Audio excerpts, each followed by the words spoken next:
The 93X Half-Ass Morning Show podcast is sponsored by Standard Heating and Air Conditioning. It's savings on a stick season with Standard Heating and Air Conditioning State Fair specials. Savings from $30 on a tune-up all the way up to $950 on a new cooling system. Visit standardheating.com/offers for details on all their State Fair deals. The 93X Half-Ass Morning Show. 93. Why are you so happy? Hey, it's Friday. It's the weekend.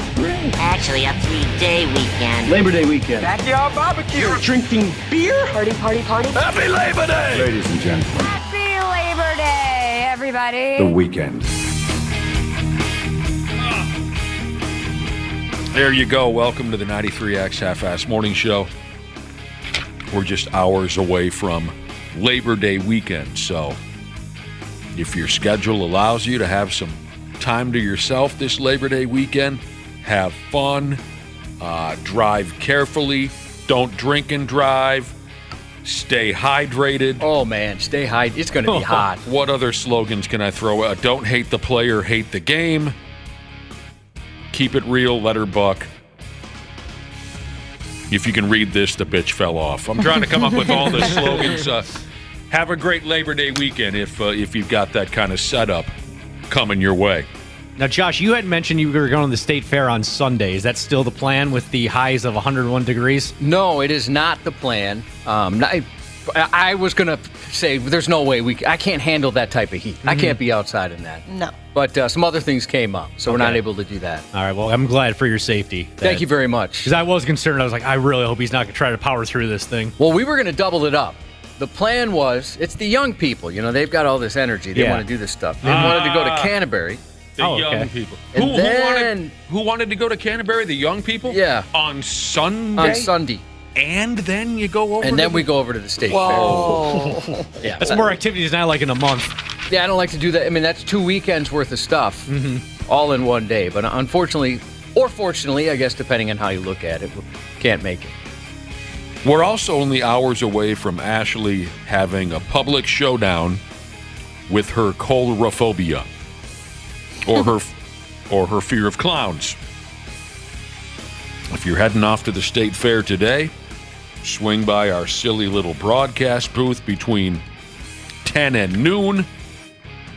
We here on the radio program will be headed in that direction too.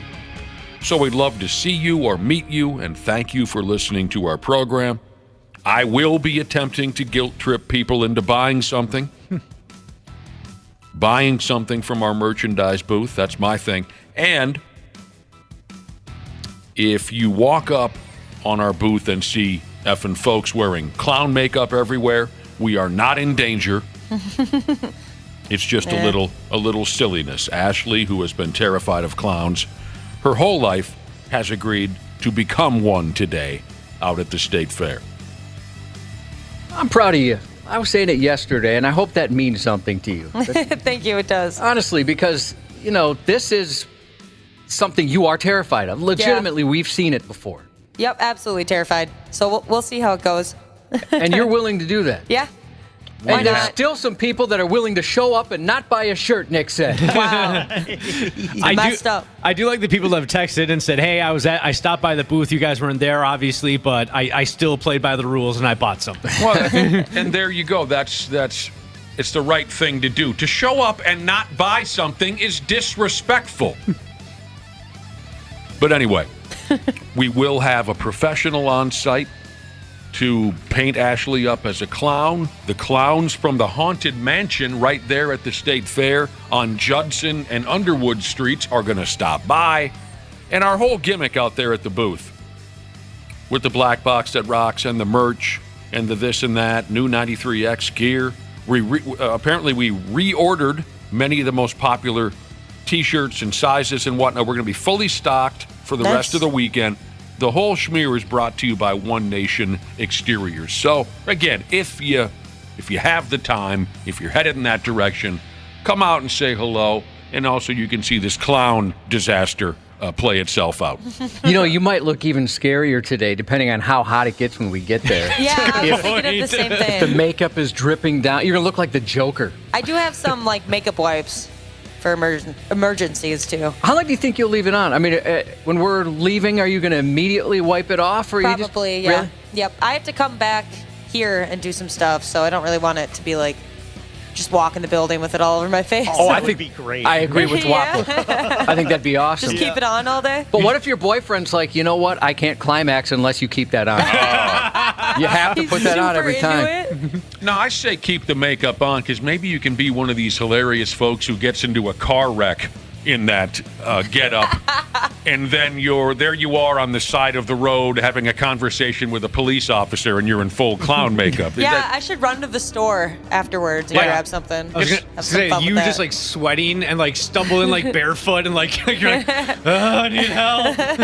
It's like the dude, I've told you the story before, when me and my buddy were racing towards Detroit, Michigan to see a Kiss concert many, many, many years ago, and the dude dressed in full Peter Criss makeup and the chains and the leather, full Peter Criss regalia. Is that how you say it, Josh? Yeah. And he got in a car wreck, and my buddy and I got to drive past him as he's staring at his Plymouth Horizon that got wrapped around a telephone pole, and he's standing there dressed as Peter Criss. That added something to the experience. It added something for me and my buddy. I don't think it added much for the Peter Criss guy, but... Man, you mentioned a Plymouth Horizon. My grandma had a Plymouth Horizon Is back that right? in the day. Yeah. Poop brown. Yeah. Ugh. So here's the deal. Exposure therapy. Think of it, Ashley, as exposure therapy. We'll see if it works. That's a real thing when it comes to facing your fears. Yeah, I've heard of that. I mean, look at it this way. Maybe, this is a long shot. Maybe you'll love it. Maybe you'll see yourself in a mirror dressed as a clown and say, this is hilarious. This is fun. I'll give you an example. I never had a real love for, you know how I'm crazy about mascots? Yep. I love a good mascot. Yeah. Goldie Gopher's my friggin' hero, okay? Did you see him last night? He looks so cute. He was did. having a great time. He was having fun. He always looks cute. I never knew I was into mascots until I became one. Oh. And it might be progressing towards the world of furries. I don't know. It could be possible. I have nothing against furries, but I never cared much about mascots, and then I became one fittingly at the state fair 25 years ago, and all of a sudden I kind of more understood the fun of the character. I was a carrot. Many years ago, Josh, I was a carrot. Did it have a name? No, just a big fat Just carrot. a carrot.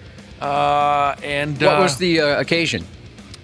Me and a buddy were working here at the radio station, and we had some kind of an event at the fair for the radio station, and we're walking around with a state fair employee, and he's taking us to wherever we were headed, and he said, and the state fair guy says, hang on a second, I got to stop by this equipment shed and do something. And he cracks open this massive equipment shed, and inside there were mascot outfits everywhere that they used during parades or this or that. Fun.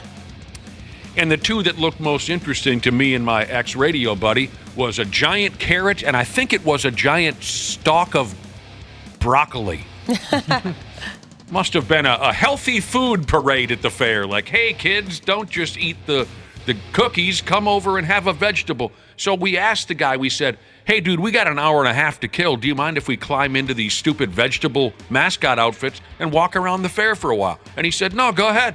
That's awesome. So I became the carrot. My old radio buddy became a stalk of broccoli. And it opened up something within me that I didn't know was there. And I had a friggin' riot. My uncle used to have an alarm clock with a carrot and a stalk of broccoli, and it would sing, instead of an alarm, it would sing a song called Healthy Snacks. Maybe that was it. I wonder if he still has that. I should bring that in. It's a catchy tune. That's the craziest thing I've heard all day. I know. I got to text him and ask if he still has that thing. Every morning, he woke up to a song called Healthy Snacks. I don't know if he actually used it or not, because no, he didn't, because he had it out in his living room, like some sort of display, like right? like a knick-knack. Yeah, and so anytime when we were kids, of course, we thought it was hilarious. We'd go over and just hit that button over and over and over, listen to the Healthy Snacks song. Boy, you're taking me back today with the reference to my grandma's car and now this alarm clock. Yeah, I wonder what else I could come up with. And that was off air, the porn conversation. This is the same uncle who had, I don't know, stacks and stacks of Playboys.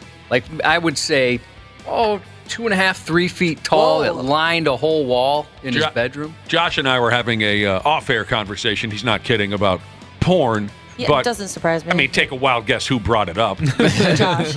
Unbelievable, Josh. I know. I'm sorry. I'm obsessed. Again, we always have to have off-air conversations about your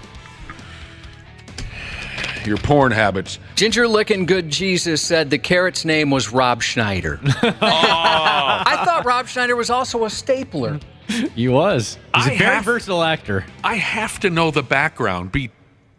I have to know the background story of an alarm clock that sings a song about healthy eating. Yeah, healthy snacks. I wonder if it was older than the Hills, even when you were a kid. No. When I was a kid, it looked new. Like, there was just kind of this cheap plastic alarm clock, and they danced. By that I mean like moved left and right. Oh, it wasn't cool. Okay. And they had a dance. Yeah, like it moved a little bit, and it was healthy snacks. Healthy snacks. Every kid should have some healthy snacks. Now, they're right. Every kid. See, I'm not trying to be mean or sound mean or anything like that, but I wonder if that was some kind of a motivational tool for an obese child from years ago. Do you see what I'm saying? I don't know. Maybe there was a company that said, hey, look, if you've got a fat kid, Yeah, probably. have the kid start its day with this song about healthy snacks, and maybe he won't go straight for the pancakes and syrup. He'll go have an apple. Yeah, it was mid to late 80s. It's like, how are they reaching the husky youth? I'm searching all over eBay right now. That's fascinating. What a great story. I hope he still has that thing. If he does, I'm bringing it in next week. You have to. I want to see the little guys dance. Healthy eating is where it's at. Look in the mirror. You're maybe they awful have- fat. You could use an apple or a peach instead of spaghetti and all that pizza. I wonder. I'm seeing if I can find the song. Yeah, me too. You think you could possibly find the song? There is a healthy snacks song, but it looks too new.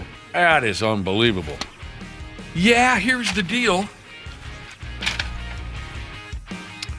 So Ashley will be face to face with her coulrophobia, her fear of clowns.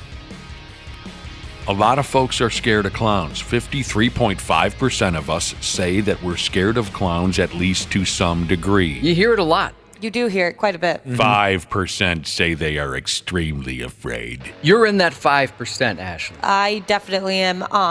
That Revenge of the Onion Head that's opening up at the Mall of America pretty soon here. I had a chance to go tour the place, and so he was one of the guys that works there was walking me through and telling me about the jump scares and what kind of monsters there are going to be there.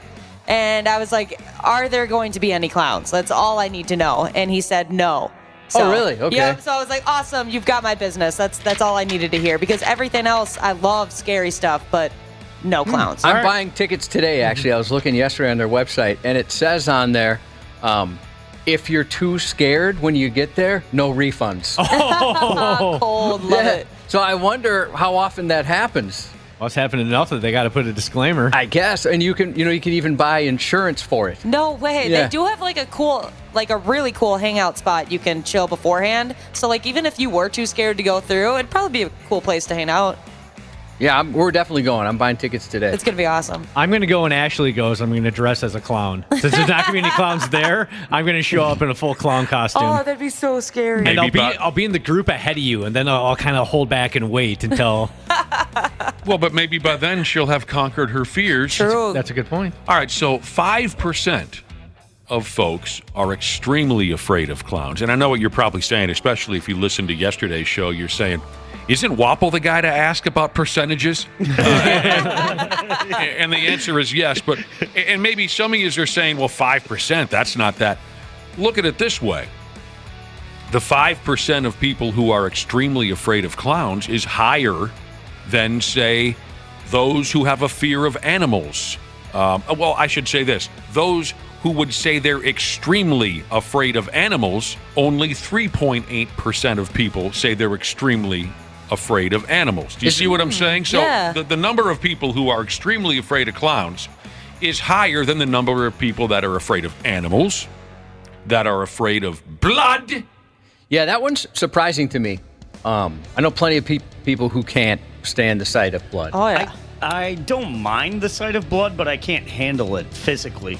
Like, I'll turn white and I'll get pale. And Now, pass out. if I could make an argument, I'm going to suggest that you do mind the sight of blood if you're having a physical reaction to seeing it. But it's not like I'm, like, repulsed and scared by it. You know, It's like you know a what I mean? visceral response. Your body Yeah. just takes over, but you, like, in your head, you're like, whatever, no biggie. Yeah. If I saw blood, I wouldn't, I'd pass it, I guess. What percentage of you... forget it.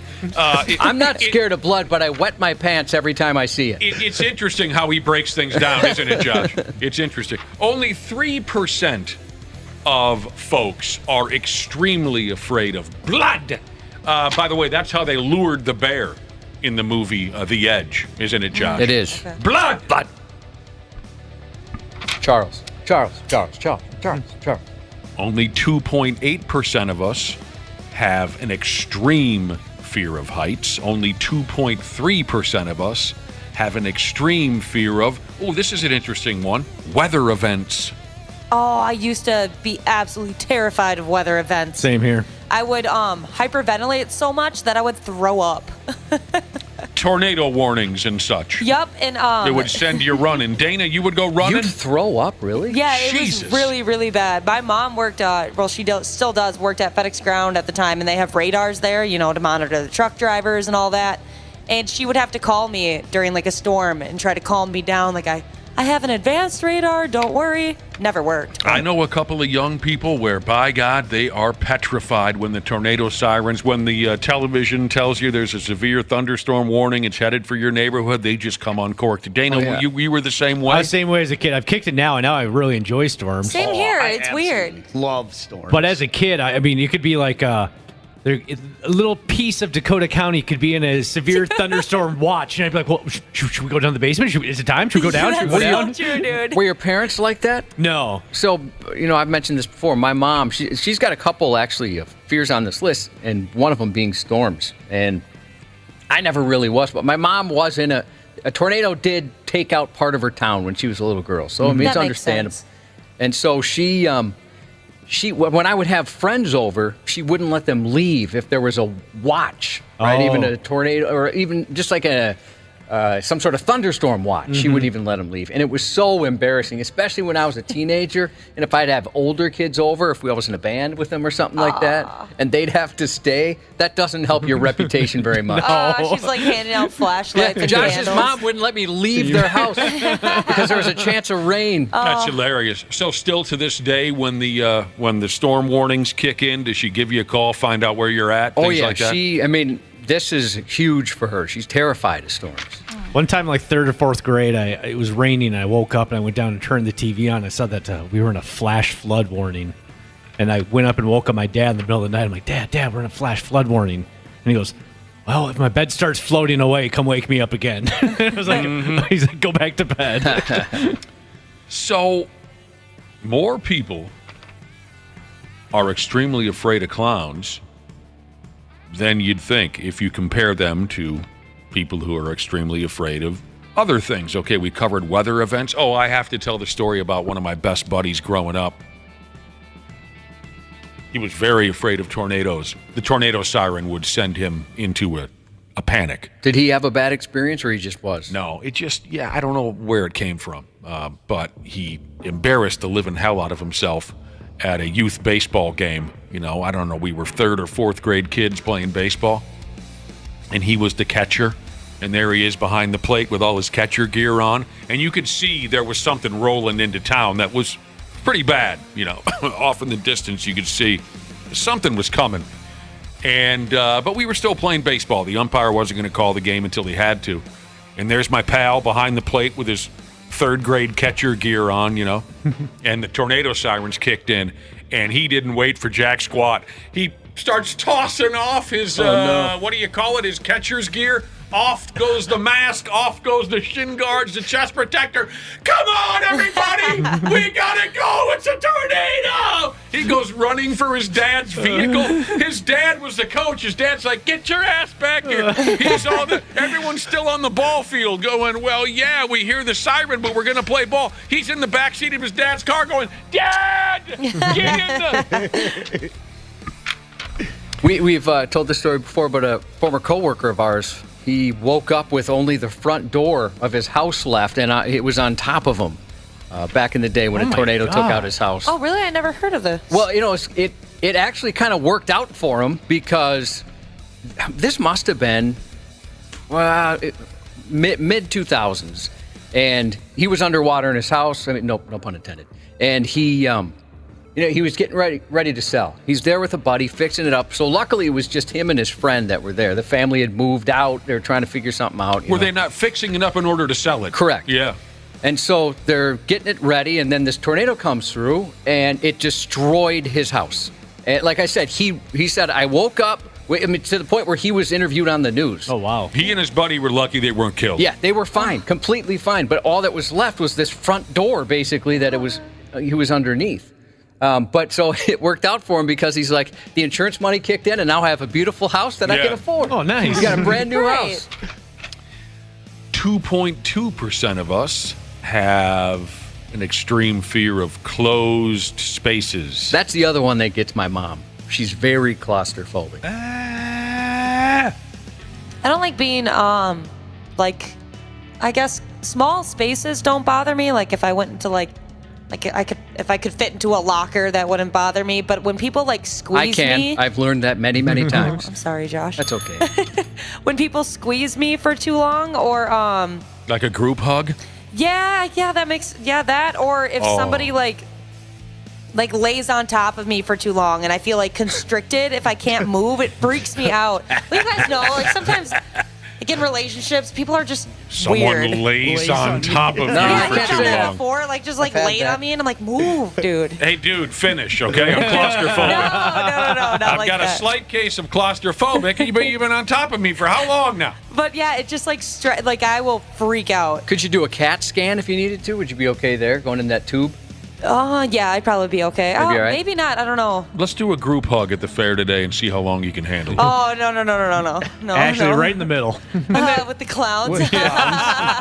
Just kill me at that point. And then this will show you, maybe more than any of the other statistics I've dumped on you, how often do you hear about a fear of flying? Quite often. Quite often. Yeah. But a higher percentage of people have an extreme fear of clowns than even people who have an extreme fear of flying. Only 1.3% of us say we have an extreme fear of flying. It's a real thing, you guys. I know. I mean, you do hear it quite a bit. I know a lot of people that are afraid of flying, but Nick, I only know you and one other person who are extremely afraid of flying. Yeah, I can't stand. I even start to get antsy when I walk in the airport. I hate it. Going back to the weather, got a text from someone who said if there was severe weather, his mom would make them go down to the basement and put on motorcycle helmets even. That's awesome. That That's cool me that they had so many safer. motorcycle helmets laying around. I wait so long to go to the basement. Now, as an adult, I feel it's probably irresponsible. That's not what you're supposed to do as a dad, though. You're supposed to be the last one down there. You're upstairs for a ridiculous long period of time. Yeah, I always do what they say. I stand in front of the largest window we have. Exactly. I usually stand out in the driveway looking up at the clouds. Wow, that's cool. That's I do like such a dad thing.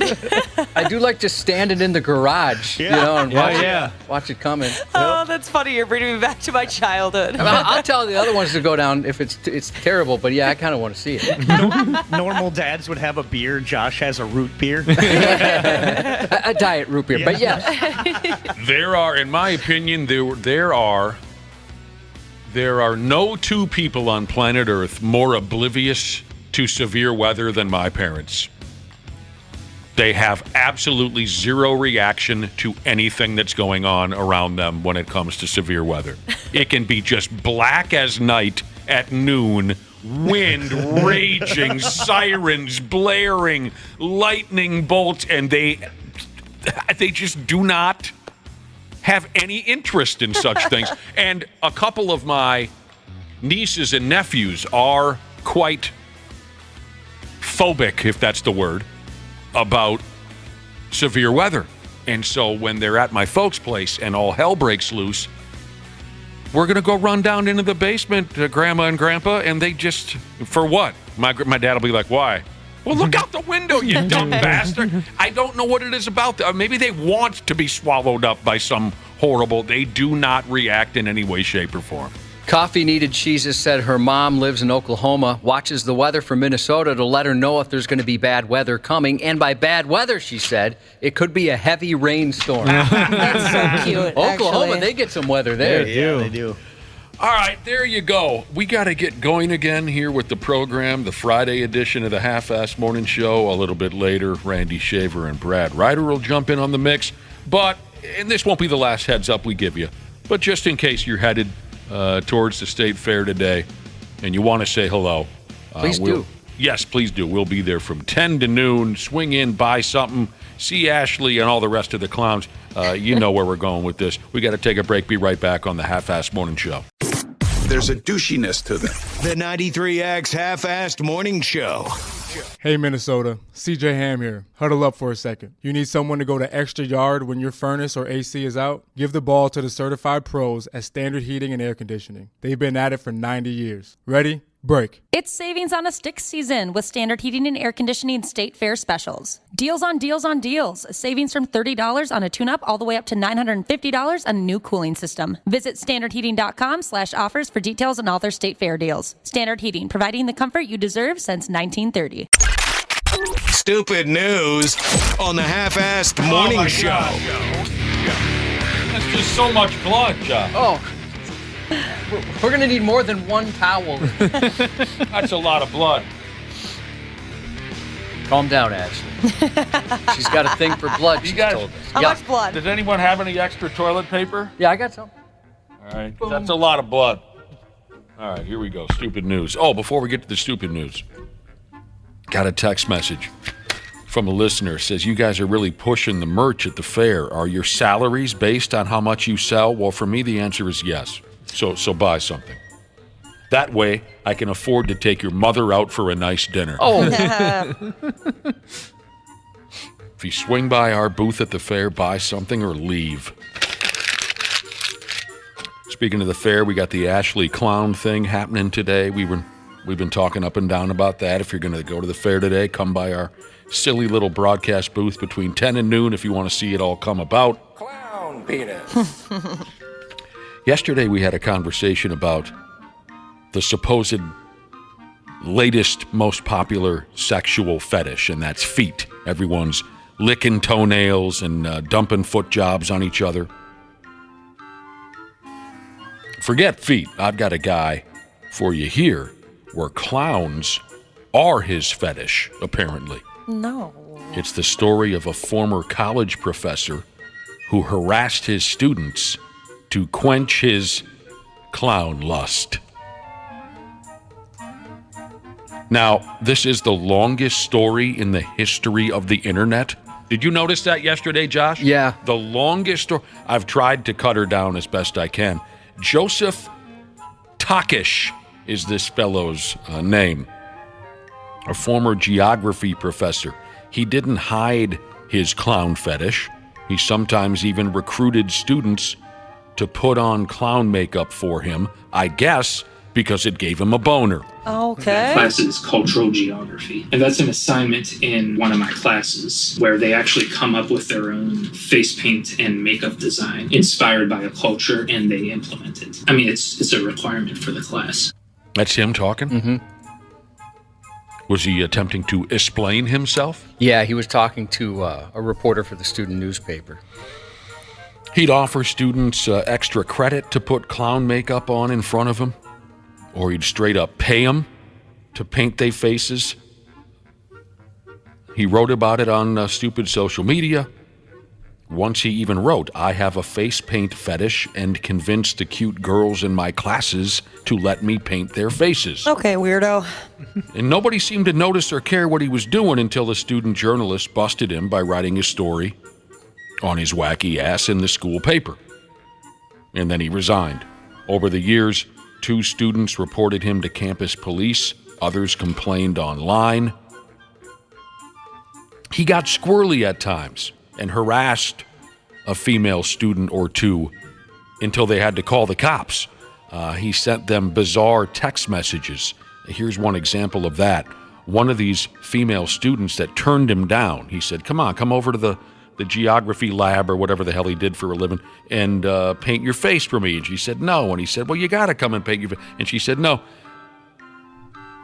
He kept bugging her, but she stood her ground and said no. He texted a picture of himself wearing white face paint to her cell phone. She got the message at midnight. This is supposedly her professor or whatever, right? She gets the message at midnight. He wrote nothing on the message, just a picture of him with white face. And in the picture, he said, no, he didn't say anything. In the picture, he was wearing a T-shirt that said, I'm not a failure. Okay, and so all these things happened, and You somehow... see that, Dad? Look, I'm not a failure. Okay, you're not a failure. I agree, you're not a failure. Somehow he was able to resign instead of being fired? Well, but it might have been one of those things where you resign before you're fired. Yeah, where they say, we'll give you a choice here. How long ago did these incidents with the police happen? It should have been one thing to the police and then done. You can't teach kids anymore. Right. In this longest story in the history of the internet, yeah, they note that a couple times. And the students who were involved in this mention, yeah, there could have been many chances for someone to straighten this guy out, but no one seemed to care. What a creep. Now, class, your grades are going to be based on the rigidity of my erection when I see you in clown makeup. Seriously. There was no follow-up by the school's officials at the 3 different schools he worked at. Well, what's he doing now? What Clown does he college? do now? Yeah. So some of the students fell for it and sat in front of him and put on clown makeup, and they say he sometimes giggled and laughed as they painted their faces. Scared. So the hubbub around this goofy guy and his clown fetish is that, like I said, he was harassing students. Those who were caught up in it are wondering why the colleges that employed Sideshow Bob here, why they never did anything about it when they complained. I never read a thing in the world's longest story here about anything sexual going on, so I guess that's the good news. Yeah. He didn't haul it out or anything, is from what I read. He's all done now. Like Josh said, he's the dean of a clown college, maybe, at this point. I wonder what went wrong, in his childhood, to make him like clowns like that. Yeah, I'm trying to think if there's anything I've heard of in a friend group or myself that could even come close to comparing to that. I mean, if you got a clown fetish, fine, but I don't know, maybe don't tell your kids, hey, I'm really trying to get horny over here. Yeah. I mean, it's kind of a wonder that I didn't become fascinated by clowns or have a desire to be a clown myself, because between my 5th and 15th birthday, I pretty much spent every day of my life staring at a Kiss record. Oh, yeah. True. That's all I did was put on my Kiss records and look at the pictures and look at the magazine pictures and the posters, and I was obsessed. Now, speaking of pictures, here's a picture/video that you ought to get a look at.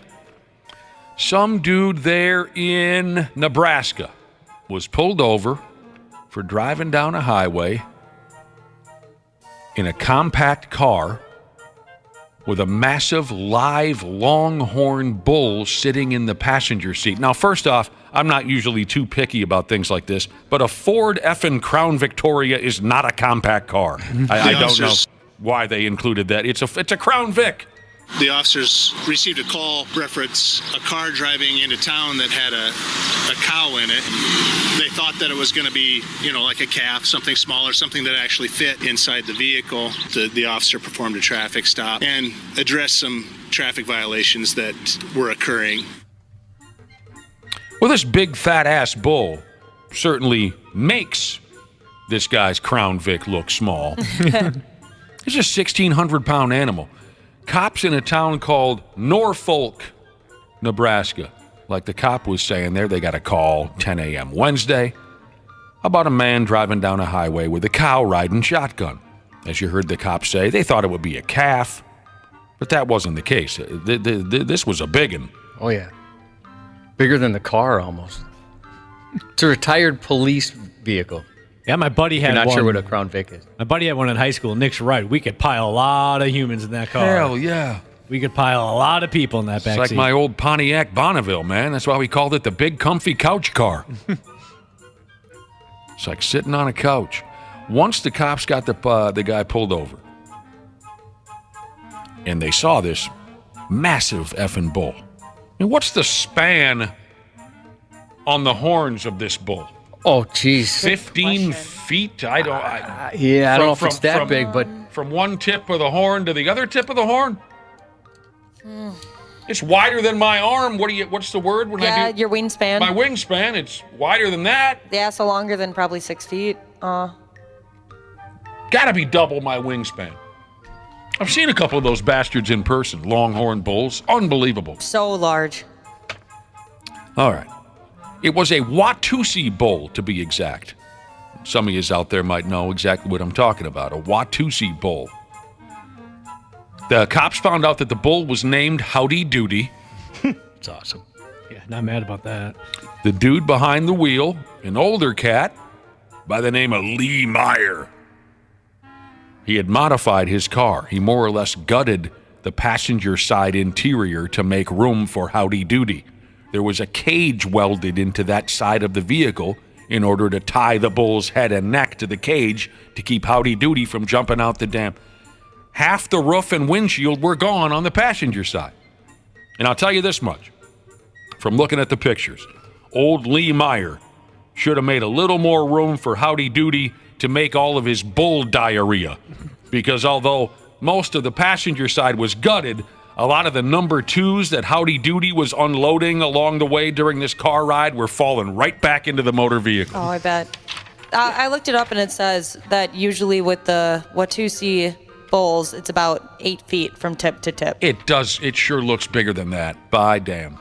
He just wanted to go for a little joyride. Maybe that calms him down like babies. I don't know. He didn't look super happy to me, but no. I don't know what a happy one looks like. Josh, did you see all the bull diarrhea running down the back of that car? Yeah, it's disgusting. It's awful. You're just spraying diarrhea the entire... It's horrible. It's not solid. I mean, maybe because it was scared. I don't know. A sign on the side of this guy's car said... Nebraska's Big Rodeo Parade Best Car Entry. So he was still displaying some prize he won, he and Howdy Doody, at some past Nebraska parade. Nebraska. What was that? What does that mean? What are they doing over there? Like, what kind of parade was he in? I don't know, but I got to tell you, I'd love to see this coming down the road without any warning. Yes. On 694. As you heard the cops saying, they wrote Lee a couple of warnings, no tickets, even though they easily could have. They told Lee and Howdy Doody to, get the hell off the road, go home. You can't be. And I understand Lee lives 30 miles out of town, so there's a 60-mile round trip for Lee and Howdy Doody, and the cops said, take your ass back home. Can't be running around. Did they cite Howdy Doody for not wearing a proper seatbelt? They should have. They could have. I wonder if they're going to have their own reality show. I bet Howdy Doody has a TikTok account or something like that. Maybe he's internet famous. Oh, I love to tell the story about my dad and one of his best buddies. This was in the early 70s, so my dad was still a young man. My uncle drove a taxi cab. So my dad and his buddy, they had too many beers. I think that they've gotten past the, what's that word, Josh, where enough years have gone by where it's no statute of limitations. I think the statute of limitations have run out on this, so I'm not worried about getting my dad and his buddy in trouble. But they got drunk one afternoon, and they went to see my uncle, who drove a taxi for a living. My uncle was sleeping because he had driven the taxi overnight. He's sleeping during the day. So my dad and his buddy, they try to rouse him. Hey, we're raising hell today. We're drinking beer. Wake up, Uncle. He won't wake up. So they took his taxi cab. And they decided to drive out to Lake Independence. And my dad, being an old farm kid and a guy who used to break horses, and his best buddy, also a big horse enthusiast. It just so happens they're driving around Lake Independence and they see a pony walking down the side of the road. And this, of course, draws these two farm boys, to pull over. And they're like wondering, well, where did this friggin' pony come from? There's got to be a horse farm around here somewhere. And so geniuses and too many Steve Weisers into it, they were able to stuff this pony into the back of the taxi cab. Impressive. Yes. Leg hanging out one window, head hanging out the other, and they went looking for where it came from, and they did find the farm where it came from, and the farmer was very thankful that they delivered this lost pony to them. That's pretty cool. The farmer said, how the hell did you guys get that friggin' thing into the back? And then they bring the taxi back to my uncle. The interior's all torn up. There's a big fat turd in the back. Ugh. He wakes up from his nap to go drive the taxi. Why is there a massive horse turd in the back of my... What happened?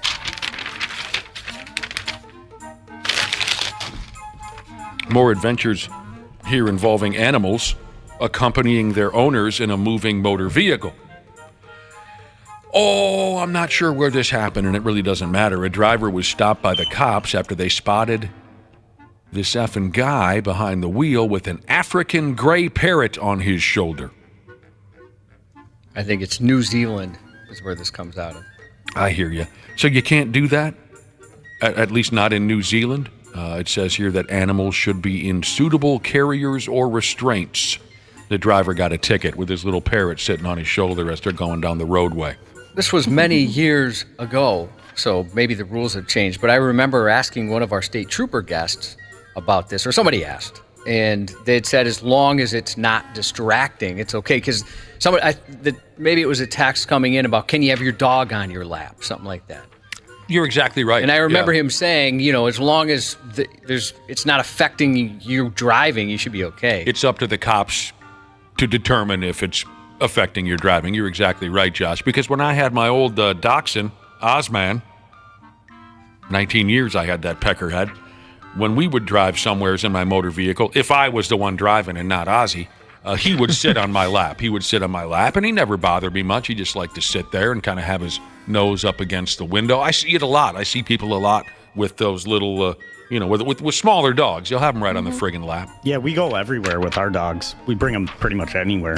We go out to eat, and we'll go to a patio. We'll bring the dogs, and, the girlfriend will have one dog on her lap, and then Maisie will be on my lap. See, I can't do that, Wobble, because I hate eating outside.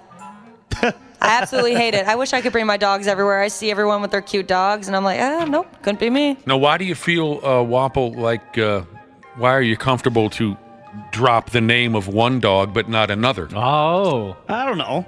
You said your girlfriend, landlord, has a dog in her lap, and Maisie is in your lap. What's the other dog's name? Millie Moo. All right, now I'm sorry I asked.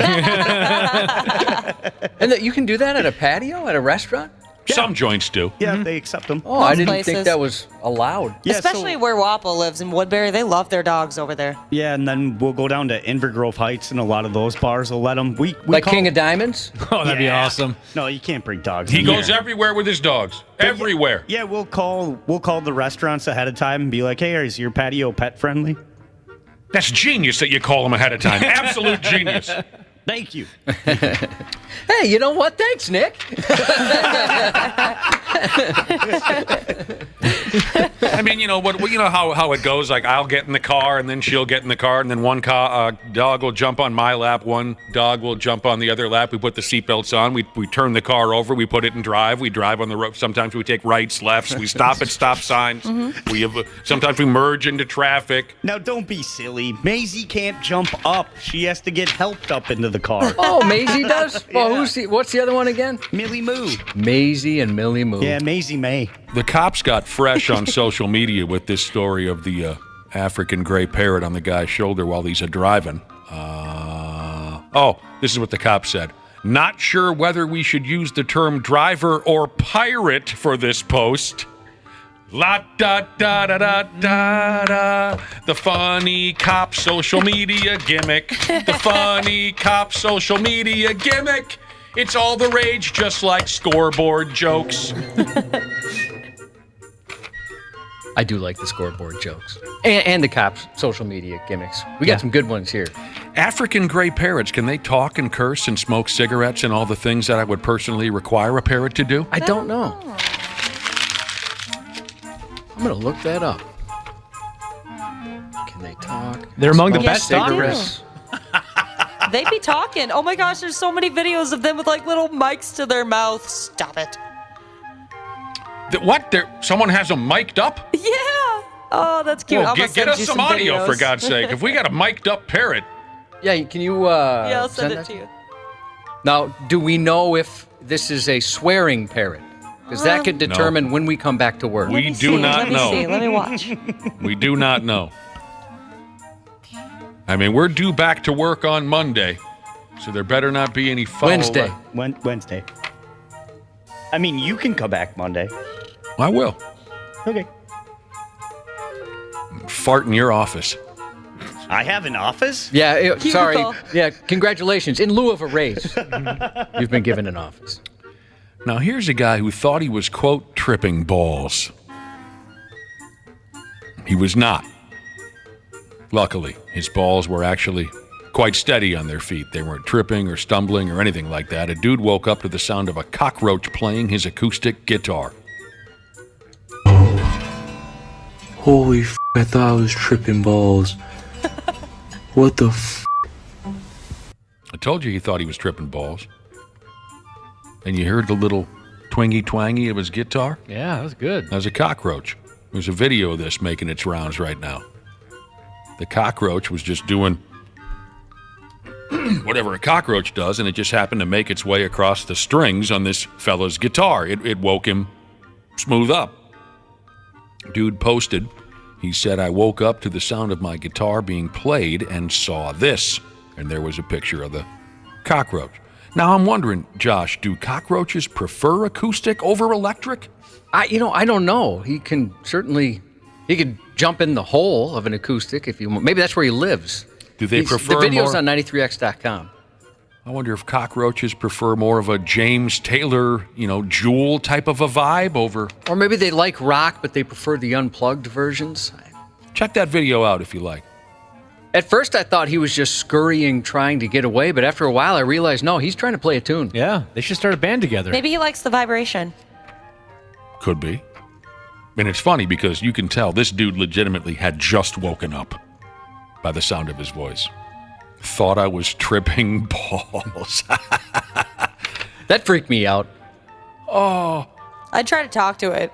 I would assume that like something crazy is happening and like animals are coming, being normal like humans or something.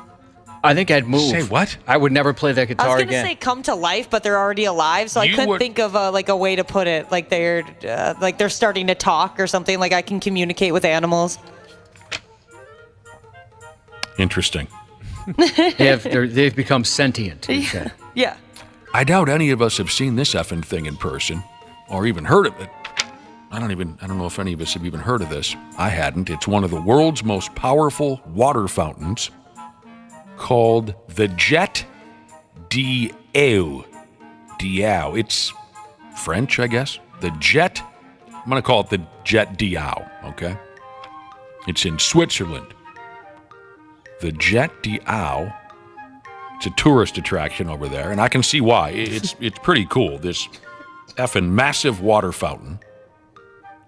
It blasts out 132 gallons of water per second. Whoa. At a speed of 125 miles per hour, and the water shoots up 460 feet in the air. I mean, that'll part your hair for you. That's like a geyser. That's like Nick urinating. Oh, my God. Essentially, that's what you experience if you pee next to Nick. Man, I wonder how that even compares. Oh, okay, I was going to try to compare it to that fancy schmancy fountain they have in Las Vegas, but this is much bigger. 460 feet in the air, 125 miles per hour, 132. Well, because we're dumber than we've ever been, especially here in America, but also worldwide, some clown ass stuck his damn head in the way of this 125 mile per hour water fountain and the force of the water launched this dumb bastard clear across town. Surprised it didn't just like blow his face off. Yeah, he's lucky he didn't get decapitated. You're right. Don't they tell did your dads tell you that growing up, like around like the power washer? No. Not to like point it at your skin because it like can actually do some damage. Nah, our dads were pretty sure we wouldn't do something like that, but I could see why your dad mentioned that to you. And have to shoot my brother with it or something, you know? Ashley, had you met my dad, you would probably know that we weren't taught many lessons in washing. That's true. If you met my dad, you'd know that. There weren't a lot of washing lessons overall. Although he did have that great song, "Who's got the cleanest body in the family? I do, that's who." I brought that tradition to my house. I think that touches me, and Josh. the kids love it, much like you did as a kid. That touches me. To the point where if I don't sing that song, people are disappointed. That honestly, that touches me deep down inside. If you're not following the bit, when we were little kids, you know how you can't get little kids to wash themselves, right? So my dad had this gimmick where he would, you know, when my parents were dying to get our filthy asses into the tub or the shower, my dad would jump into the shower and wash himself, and then he'd come springing out the bathroom in his towel, and he'd sing a song that went, "Who's got the cleanest body in the family? I do, that's who." And then because we're stupid little kids, we'd say, "Wait a minute, I want to have the cleanest body in the and then we'd get into the shower. You see where I'm going with that? I was just going to ask you about that because my youngest gets upset that he said, "Well, no, I have the cleanest body." And I'm like, "You're an idiot because I just stepped out of the shower, so obviously I have the cleanest body." I got a video of that. Well, maybe he's getting too old, but he would legitimately get pissed off that he didn't have the cleanest body. And his mom's filthy. That's how you win that battle, right? Yeah. And his mother is dirty. Yeah. Ooh. So back to this guy. He's a local guy there in Switzerland, a young guy, only in his 20s. And as you might have guessed, he ended up in the hospital for getting shot up into the... He somehow got past the security gates and such around the fountain. And he went ahead and put his head into the nozzle of what is essentially a damn cannon, only this shoots water and not cannon, by God, Mean Gene balls. But here's where it even gets better. He gets in there, right? The first time the cannon went off, it more or less just knocked him backwards, and he wasn't satisfied with that. Okay. Not good enough. No, it just kind of knocked him on his back. That's not good enough. So he stuffed his noggin in there again. And the second time around, the fountain sprayed him across town like he was being conceived all over again. This water fountain's absolutely insane. Yeah, it's nuts. It's like taller than most of the buildings in town. Yeah, you're right. It's huge. And have you guys ever been to Old Faithful? No. Nope. Never saw it. I actually thought that was pretty cool in Yellowstone, but that thing shoots up to 100 to 180 feet. This thing is like 4 times the height of that. Dang. That blows my mind. What percentage is that, Waffle? Like, what percentage of the high? How much higher is it? Wouldn't that percentage-wise? Wouldn't that be 4%? 4% That's higher. correct. Yes, that is accurate. There we go. What are people saying on text machines? What do you mean you're a single guy and after you've had too many beers, you often call Wapple's mother? She's the real Old Faithful? What the hell is that supposed to mean? Come on. So again, the guy gets shot up into the sky. He was able to get up. And the crowd is like, wait a minute, this guy's not dead? And then he threw himself into a lake. What does this guy got going on? Yeah, all bets are off as to what's going on with this dude. He got rushed off to the hospital. Not sure how he's doing. The electric company that owns and runs this massive power water fountain, they plan to file a complaint against this guy for trespassing. So if he ever comes to again, he's got that to look forward to. You would hope he learned his lesson, but I don't think this guy seems like one capable of learning too many lessons. I'm going to agree with you. Mm-hmm. And I also am going to guess he didn't get the response that he assumed he would from people who saw it. He thought he was going to be a hero. Yeah. Okay, so Ashley found a talking parrot. All right. Would you like to introduce yourself? Einstein. No, Are you just famous? bit the mic. I'm a star. All right. How about some animal sounds? Can you do a red wolf? How about an owl? The pretty songbirds? How about a rooster? Can you do a horse? Good. Can you fall down? Did that hurt? Can you do a cat? How about a dog? Can you bark? Fly on the spaceship? And shoot the lasers? That's a smart pair. Yeah, that was cool. I like the lasers. Almost kind of sound. Some of those sound effects kind of remind me of the guy from Police Academy. Oh, man, he's the best. Talking birds are where it's at. Maybe one day when I'm done with this and I'm, like I explained a couple days ago, when I'm living up in the woods in a broken down cabin, masturbating. What? I will get one of these talking, cigarette smoking, cocaine snorting birds and have the time of my life. Back to our little conversation about showering and shower games and shower gimmicks around the house. Josh, a listener by the name of Jiu-Jitsu Jesus, wants to know if you still wear shower shoes. I've never wore shower shoes. No, he has house shoes. I have That's why house it's shoes, getting but I have confused. shower heels. Yeah. I don't like to get my feet wet. Oh, big tall pumps. So I wear some stilettos. Not pumps. Come on, man. I sex it up. Stilettos. Dangerous. Is that what you were thinking, Jiu-Jitsu Jesus, of his house shoes? The dude even wears shoes and socks in the friggin' house. I Mr. Rogers it the second I walk in. I don't remember, shower shoes, so maybe that's where you went wrong. I actually got crap in college for not wearing them in the dorm. People were like, yeah. That was like one of the big ththings. I ever said you have to bring a pair of flip-flops or something. Yeah, I never did. Did you ever get anything? Herpes. I forget her name.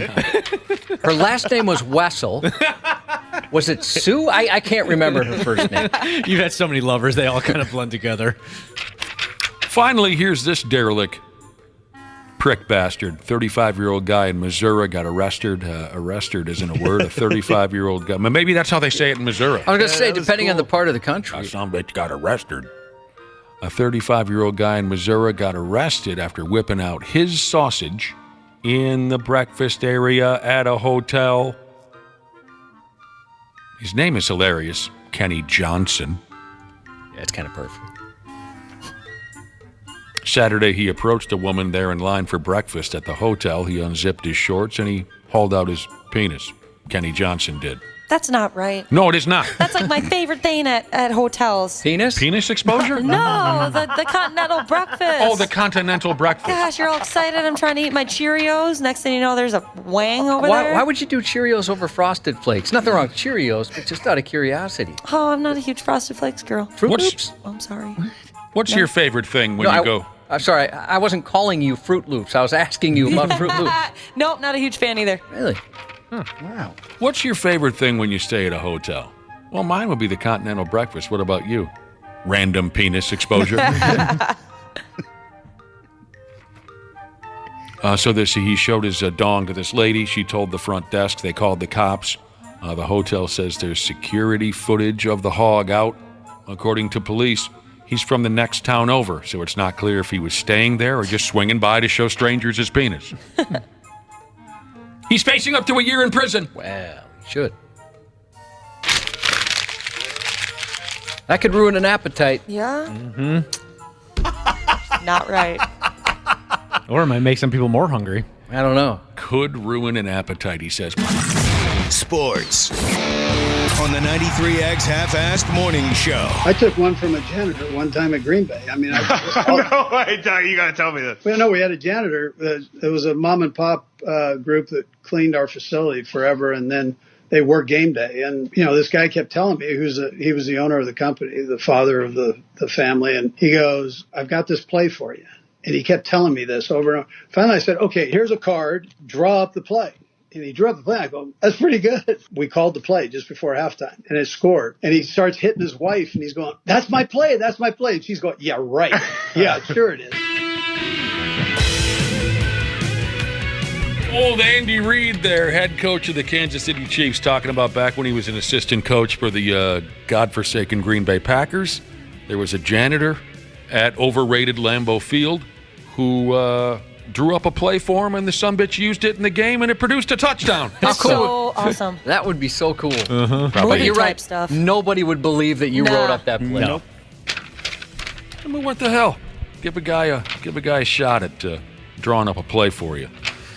All right, before I rattle through real quick what's going on with the jock sniffing, I just want to gush again about our listening audience. They are the best. They're the smartest, funniest folks in town.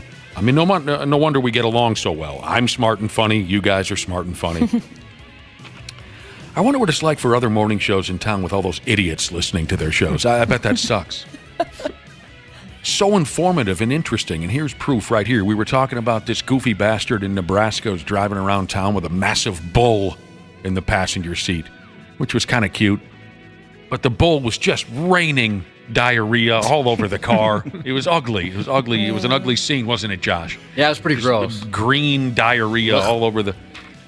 Tatted Farmer Jesus texted and said maybe this massive bull with the diarrhea, maybe it had a stomach ache.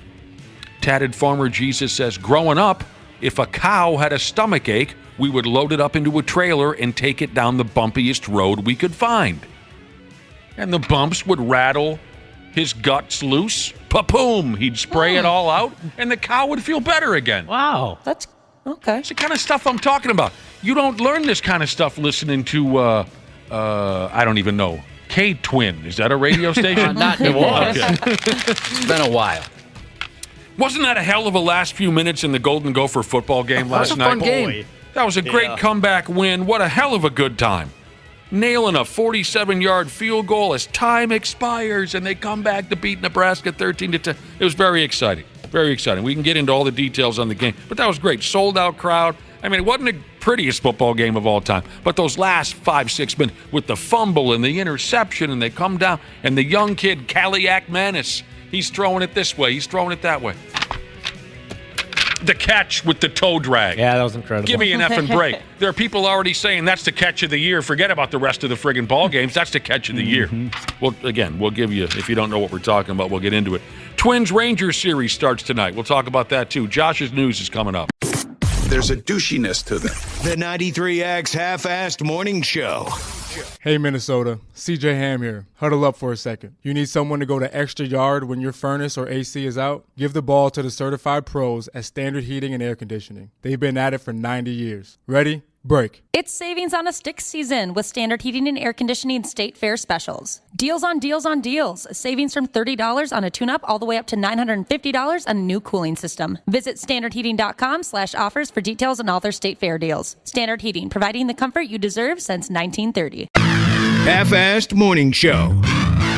93X. Get your knives, get your guns, get your gasoline, and we're gonna show them. Get your C4. I'm gonna level the Plymouth courthouse, and you're gonna do it with me. Tell my father, if I die, I died fighting. I look forward to his AEW debut. No kidding. Look at this guy. A former sheriff's deputy in Massachusetts was indicted Wednesday for allegedly threatening to blow up a courthouse and kill law enforcement. 42-year-old Joshua Ford is accused of sending a dozen emails to around 140 people, most of them law enforcement officers, in which he called for their help in burning down the Plymouth County Courthouse, breaking the bones, and then killing court security officers. I'm coming to kill you. I am gonna burn that place to the ground, and I'm gonna get justice. I'm gonna break the arms and legs of every court officer in that building. You'd better bring a army, because I'm gonna bring a army.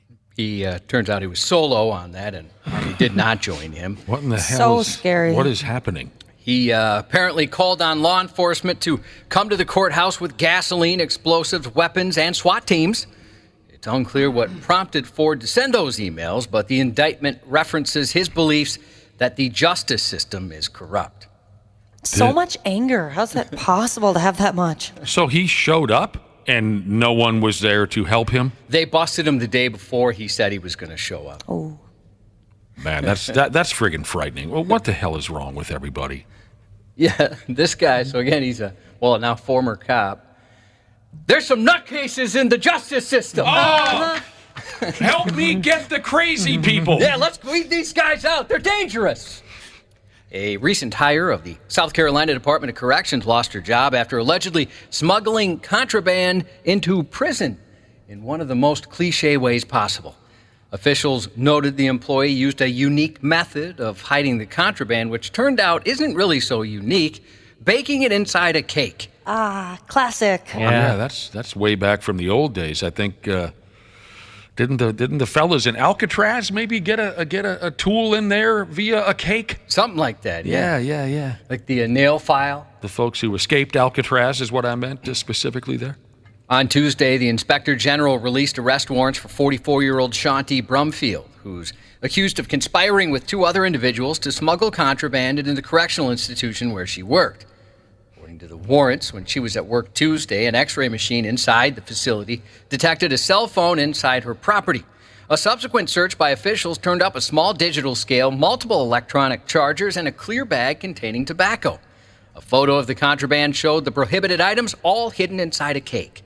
The devices and tobacco taped up, cake layered around the makeshift container.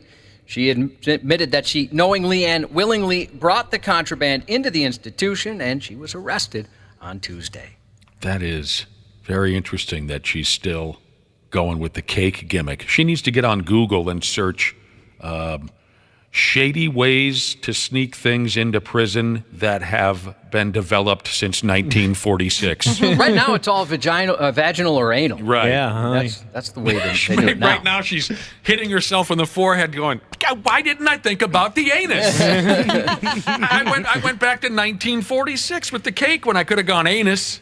A man newly transferred to Oregon Psychiatric Hospital managed to escape while fully shackled. Nothing terrifying there.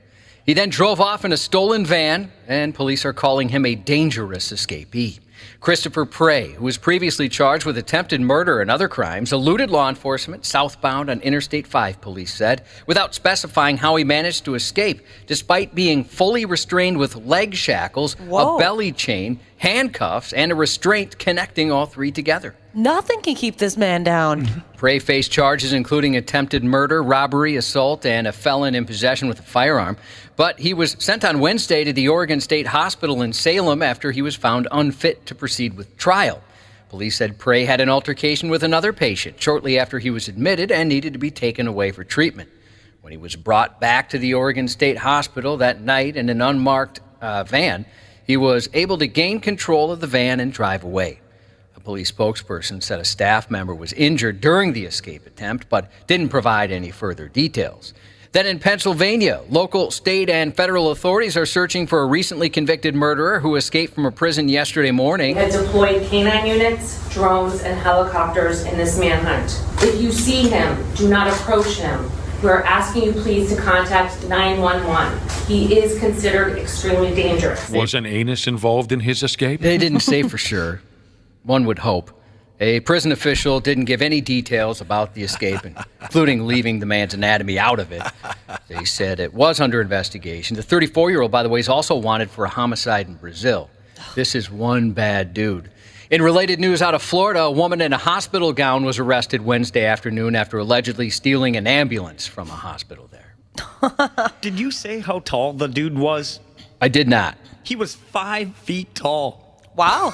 He was very short. Well, just a little guy. Yeah.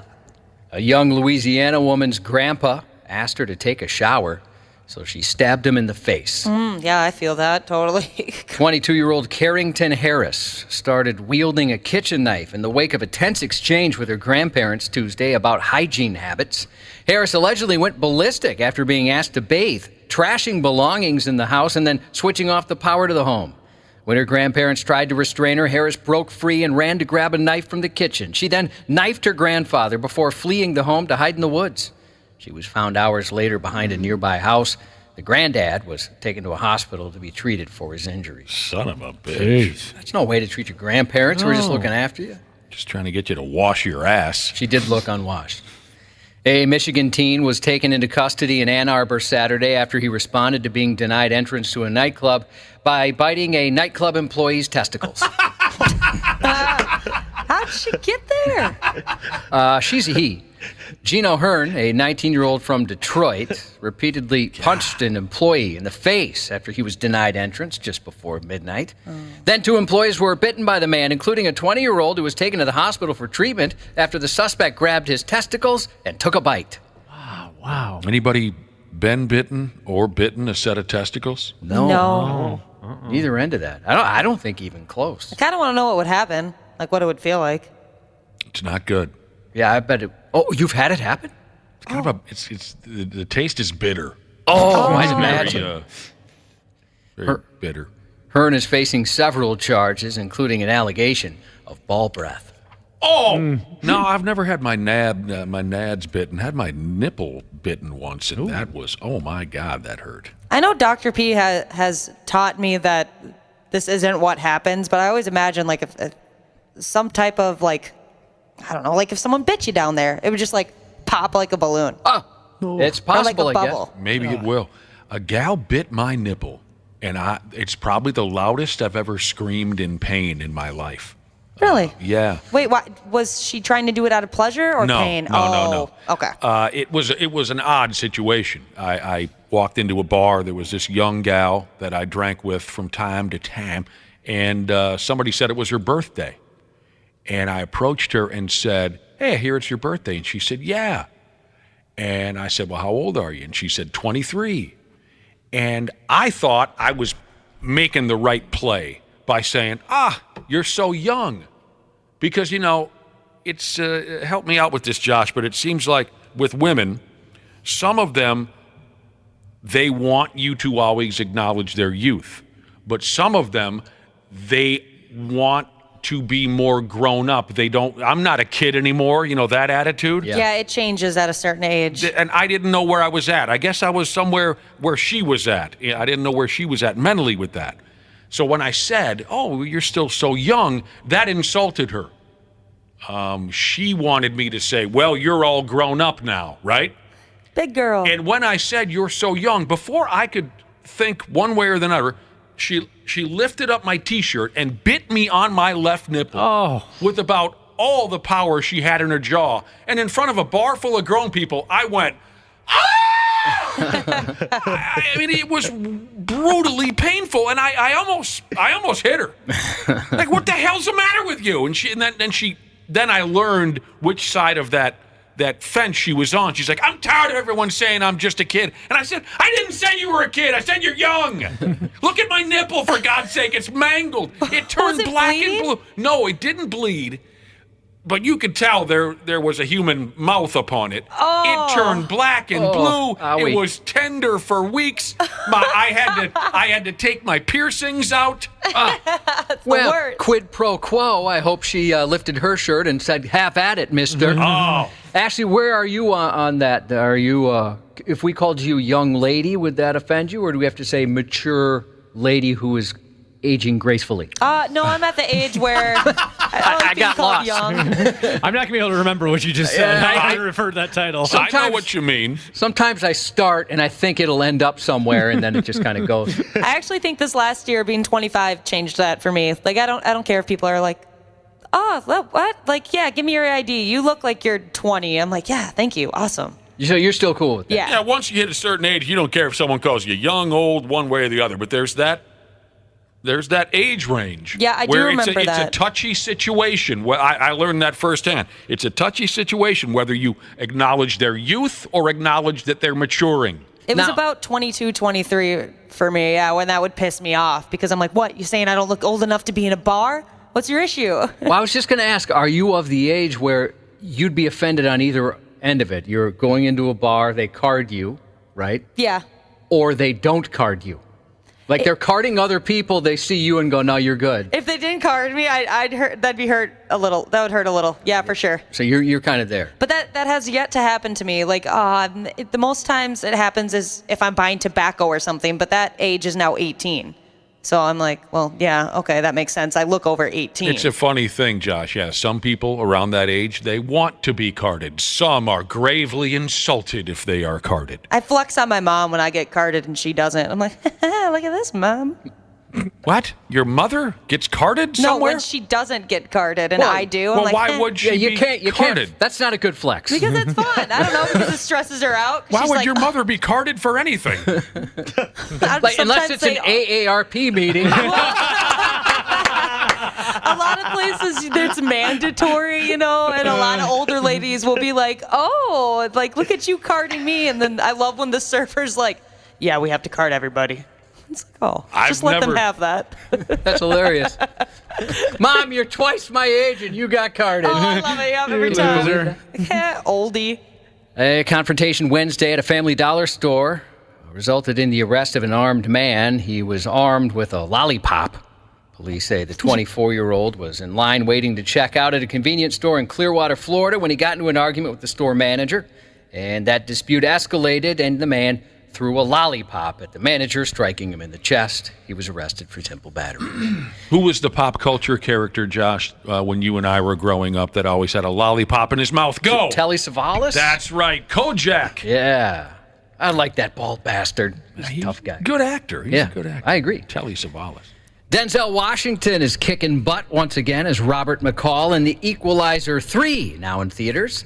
Since giving up his life as a government assassin, McCall's struggled to reconcile the horrific things he's done in the past and find solace in serving justice on behalf of the oppressed. Finding himself in southern Italy, he protects some new friends by taking on the mafia. I like those movies, especially the first one. Denzel Washington as the Equalizer. He's one of my favorite actors. I also watched the first one and thought it was terrific. I haven't gone beyond that. But, Second was not as good, but the first one, great. He's so good. Also in theaters, Dan Aykroyd and Chevy Chase team up to take on the undead in Zombie Town. Oh, my God.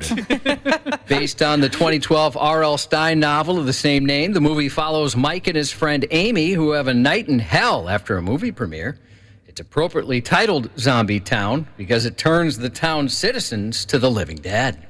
Coming to streaming this weekend, The Wheel of Time, Season 2. It premieres today on Prime Video.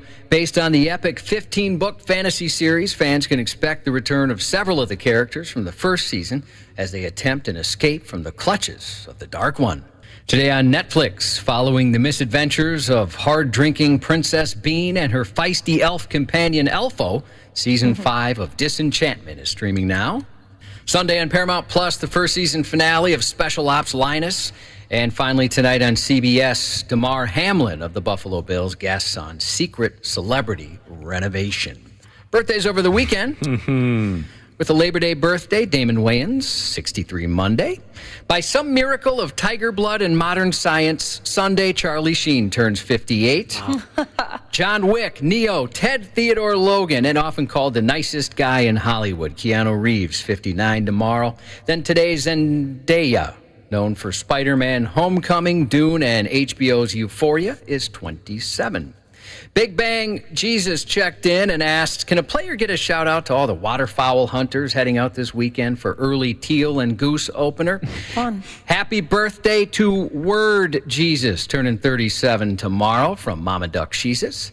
And happy birthday to wondering if Rossley Fart Crocs is up for another go at it. That's from State Fair Bathroom Floor Jesus. And that's 93X News. Care 11's Randy Shaver. If you see him, do not approach him. He is considered extremely dangerous. His depravity knows no bounds. I mean, this is someone who has nothing to lose, so I don't know what he's capable of doing. On the Half-Assed Morning Show.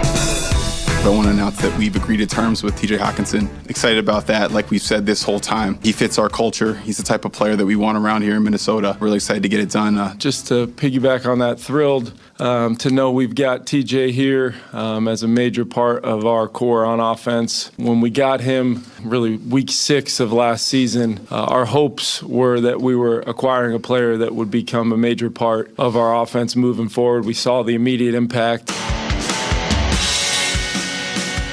Yeah, I hear what you're saying.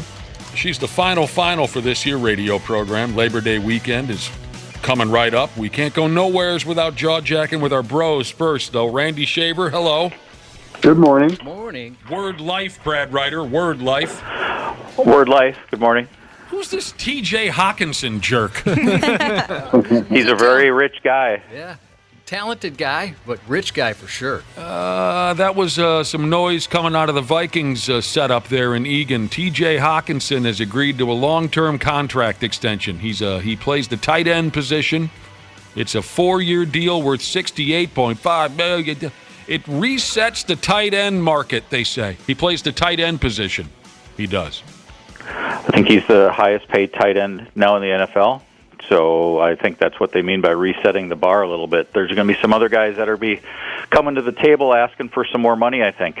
Yeah, you're right, Brad Ryder. He's now the highest paid tight end when it comes to money per year. Yep. And some of these other guys you're talking about, you got your Darren Waller, never heard of him. George Kittle, WWE fan. Travis Kelce, total douche. He does come across that way. Dallas Goedert. This Hawkinson guy hasn't been playing much, they say, in training camp. He had an ear infection. He had some back stiffness, but he'll be able to go week 1, Randy Shaver, week 1. Well, that's good because they're going to need all of those weapons throughout the whole season. He's a good player. I guess time will tell whether the investment is worth the money, right? I mean, I don't know. I mean, That's what we said about Randy Shaver. I guess I'm not sold that he's the best tight end in the league. I mean, I just don't. I guess I don't see that. But I think some of these training camp ailments suddenly are going to feel better. Oh, you think he'll find his way onto the practice field now? Oh, I think now he'll be out there. I bet you're right. Somehow that ear infection isn't bothering him so much. Somehow that back isn't quite as sore anymore. His back feels, but he's going to want to practice. I know how this works. Yeah, Brad Ryder, you know how. I'll tell you something else. Sky, you ma, row the boat, go Gophers. Rose Bowl 2024. Talking minimal three-peat. That was a hell of a last few minutes in that Golden Gopher football game last night. That was greatly entertaining. I was smiling ear to ear sitting on the couch watching them kick that game winner with the fumble and the interception and all the back and forth. That was terrific. You hate to say that a first game of the season was a must-win, but that kind of was. Given their schedule this year, given how much harder their schedule is, they had to win that game, because if they didn't, then they'd be looking at other losses down the road, and they needed that game really bad. They did for all those players that needed to step up, and I mean, I think they found a lot of leadership last night. I think they found some spirit last night, having to kind of grind through that game. It was not a pretty game at all. There were a lot of things that they had opportunities that didn't come to fruition, but to finish the game the way they did, the catch in the back of the end zone, dragging the feet by Jackson, you're right, the fumble. I mean, they persevered last night, and that team, I think, found themselves a little bit last night. It's a big win for the program. That was one of the most acrobatic, beautiful catches. Crazy. It reminded me of. After the game, I'm not upset with PJ Fleck, I'm a big PJ Fleck fan. After the game, somebody put a mic in PJ's face and said, "Have you ever seen a catch like that in college football?" And he must have been caught up in the moment, because was it the Johnson kid from Minneapolis? Yes. It was a great catch in the bowl game. The Outback Bowl against Auburn. And I know TJ was caught up in the moment, but it was at that level, that catch by, what was the kid? Was it Tyler Johnson? Tyler Johnson, yes.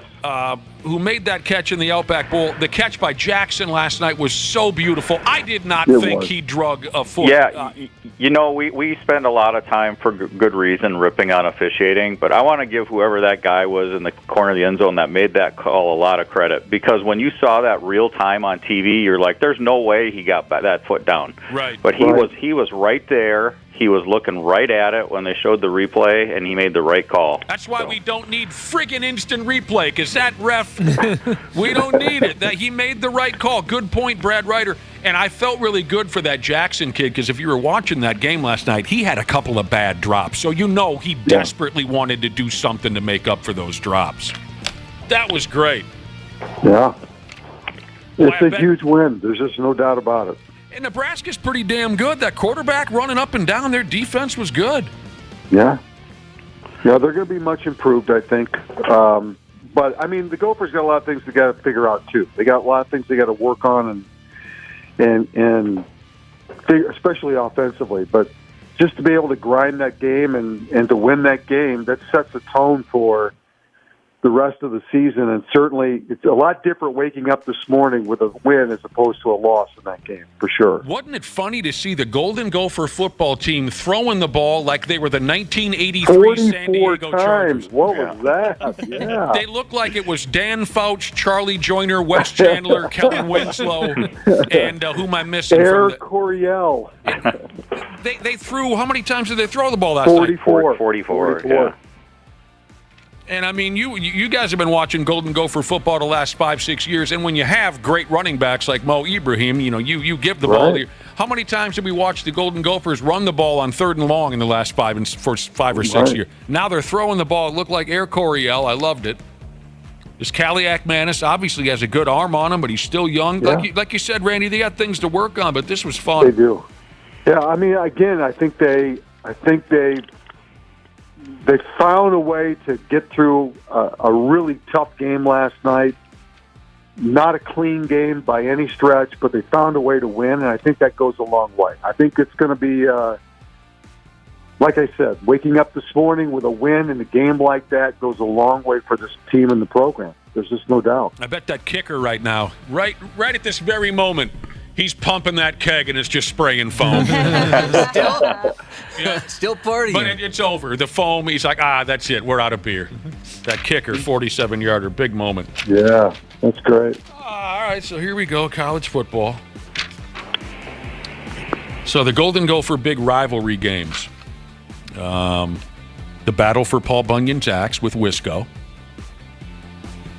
We go after Floyd of Rosedale with the Iowegians. Am I missing any? The brown jug. Brown jug. Oh, right, Michigan with the brown jug. And we got one with Penn State, too. I don't know. Oh, the Victory Bell. Is that what that's called? Victory Bell. I forgot about some big ones there. Yeah, I mean, the Michigan one, obviously, it's big to get that game back. So remember Bedlam at the Big House a few years ago when David Cobb had like 600 yards rushing at Michigan and they took the brown jug out of there? Anyone? That's 5, 6, 7 years ago. Anyway. Yeah. 16, they brought 17. it to the Vikings game, didn't they? Like the next day. That sounds right to me, Randy Shaver. Well, I was just going to say, when they got that axe back for the first time, like 25 years, I think I saw pictures of that in every spot in town over the next couple of weeks. Yeah, it was great. They were dragging it in and out of Sex World and things like that. What do you guys think? I mean, I love those rivalry games. I love the Floyd of Rosedale. Some of the names or so. What do you think about this? Tell me which ones you like. Here I have the best rivalry names for rivalry games in college football. I highlighted the ones that I really liked. If you have any off the top of your head, throw them my way.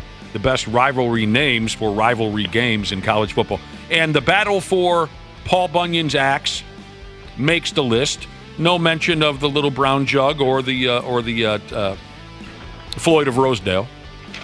You got the moonshine throwdown between Marshall and Western Kentucky. I like it. That's a cool sounding name. Here's one that good old JR is always dialed into. When Oklahoma takes on Texas, the Red River Shootout. Right. Pittsburgh and West Virginia have the backyard brawl. I like this one. Georgia and Florida, the outdoor cocktail party. Middle Tennessee State and Western Kentucky. They call that rivalry game 100 Miles of Hate. Oh, wow. That sounds sweet. Is that official? Wow. I guess so. That's funny. Iowa State and Kansas State. You're going to like this one a lot, Cubby. Anyone know the Iowa State-Kansas State rivalry game name? Mm-mm. No. I don't. Farmageddon. Clever. BYU and Utah, the Holy War. The Holy War, yeah. The battle for the Keg of Nails. That's Cincinnati and Louisville. Appalachian State and Georgia Southern. Their rivalry game is called Deeper Than Hate. Oh, wow. Georgia State and Georgia Southern have modern-day hate. All this hate. Jesus. Georgia and Georgia Tech, clean, old-fashioned hate. Oh, come on. And someone tell me the background behind this. Georgia Tech and Virginia Tech, they call their rivalry game Tecmo Bowl. That's cool. Oh, I get it. Tech, it's Virginia Tech and Georgia Tech. Tech, that would have taken... I looked at this for 3 days and couldn't figure that. You wanted to get to this on Tuesday, and you couldn't do it. I'm thinking, what's the connection? Bo Jackson? What is the... Those are fun. I like the old Oaken Bucket. Oh, yeah. Who's that? Purdue and Indiana. Indiana, yeah. That is a good one. The old Oaken Bucket. What did they call USC and UCLA? Did that have a name to it? Boy, if it had a name, I don't have it in front of me. Since it's in L.A., they just call it the Shootout. Is that it? No, I'm kidding. Okay. You're being a smartass about it. I don't know. Maybe Crosstown rivalry? Cross. Is that what it is officially, Wapple? Yeah. Looks like they play for something called the Victory Bell. The Victory Bell? I thought that we just mentioned the Victory Bell was Minnesota Penn State. Yeah, guess there's more than one. You sons of bitches. They stole our idea. Gimmick infringement. Yeah. It's gimmick infringement, and you know it. Because your days of being number one around here are over. All right, Randy Shaver and Brad Ryder. I was hollering at you earlier about Labor Day weekend. Some say it's the unofficial start to fall. Yep. Some say it's the unofficial start to football season. Or even fantasy football season. For sure. You guys are both big on fantasy football. Randy's a complete junkie. What, with 30 teams? Brad, where are you at? I'm starting to really get back into it the last 3 or 4 years, so I'm almost at Randy's level now, I think. Whoa. Jesus. Time to set up the intervention. Boy, that'd be tough, though. How many leagues are you in? Me? I am in 4. I'm only You're in a 4, novice. and when I started my 4th one, I got nervous. you don't I was think like, I'm I in- don't know if I can handle this. Did you say I'm not in 4? No, he said You're you're a a novice. Novice. Oh, a novice? Oh, Compared okay. to Randy, have you heard how many he has? Well, 10? I'm in like about 34 right now. Oh, my God. Wait, Randy, I thought, aren't you allowed, at least on like the regular fantasy football app, aren't you only allowed to be in like 25? Isn't that the max? You probably use other apps. That's awesome. Did you max out the app? I don't know what app you're talking about. The website I use, I can get in there as many times as I want. I'm in 5, sorry. I'm in 4 in Charch's website, and I'm Oh, in yeah. 1. We're together. Are we together in that? Yes, we are together in that one. Yeah. But we might be together in some other ones on there, the way it sounds, too. Well, odds are good. Brad Ryder, 5 is plenty. Yeah. Randy's phone on a Sunday is just constantly going to be going off with notes. Just start smoking at one point. He's got 2-3 phones. Yeah. I'm not going to belittle you, Brad, for being in 5. That sounds like plenty of work to me. Wait, I have to ask, Randy, so do you like auto draft or do you actually do it all? No, I've drafted in all of them so far. Yeah. Holy cow, dude, that must have took a while, but fun. There's something wrong with you. Of course there is. But you guys are playing into this. How should a grown person say this? You two fellas certainly contribute to this, according to a bunch of arithmetic from dorks who follow dorky things. Minnesota is statistically the most fantasy football obsessed state in our proud union. That is correct. And those prick bastards to the east of us in Wisco are the second most obsessed. Yeah. I wondered if it has to do something with like it being winter months. There's nothing else to do. Less to do outside. Well, I guess there's plenty to do outside. Well, fantasy football actually, there's roots here in the game of fantasy football in Minnesota. The first book that I ever used to do fantasy football back in the 1980s was written by Cliff Charpentier here in the Twin Cities. So there are deep roots of Paul Charchian and Charpentier. These guys, this is where fantasy football kind of lives and grows right here. I think a lot of it has to do with guys like that. I thought a lot of it does. I thought Paul started it, or did he just popularize it? He was one of the first, like Randy said. Well, he's one of the guys that once the internet came along, he was able to take it to the next level as far as information for people to have before their draft. Sharp and Tier wrote the book, and the book used to come out in August, and there was remember, before internet, there was no other way to get that information. And so the book was basically how to form leagues, how to do your draft.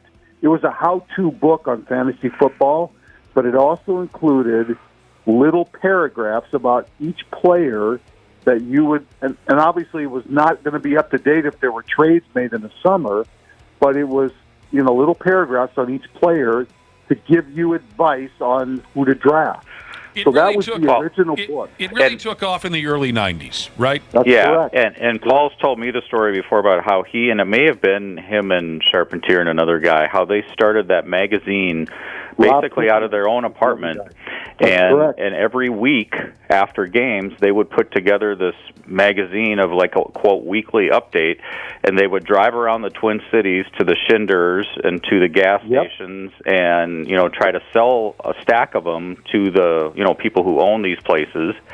And that's, that was early 90s, again, before anything really popped up on the internet. They would go and put together a magazine every single week with updates and stats. The roots like of that. Fantasy football, by God. You're learning it all here. The roots of, if either one of you name drops one more fantasy football guru, I'm going to cancel your internet. Got a text here that said, if you deleted all of the fantasy football off of Randy's phone, it would be physically lighter. Now, it's all very interesting how it got started. The first fantasy football team I remember getting involved in was early 90s. But we here in Minnesota are the most obsessed. Wisconsin is second. The least fantasy-obsessed state, according to the research, is Wyoming. Well, they don't worry about football over there. They're chasing those buckle bunnies. Is that Wyoming? Oh, yeah. Exactly. I got a great fantasy football story for you. So, early 90s is when everyone jumped on board. We were ice fishing years ago.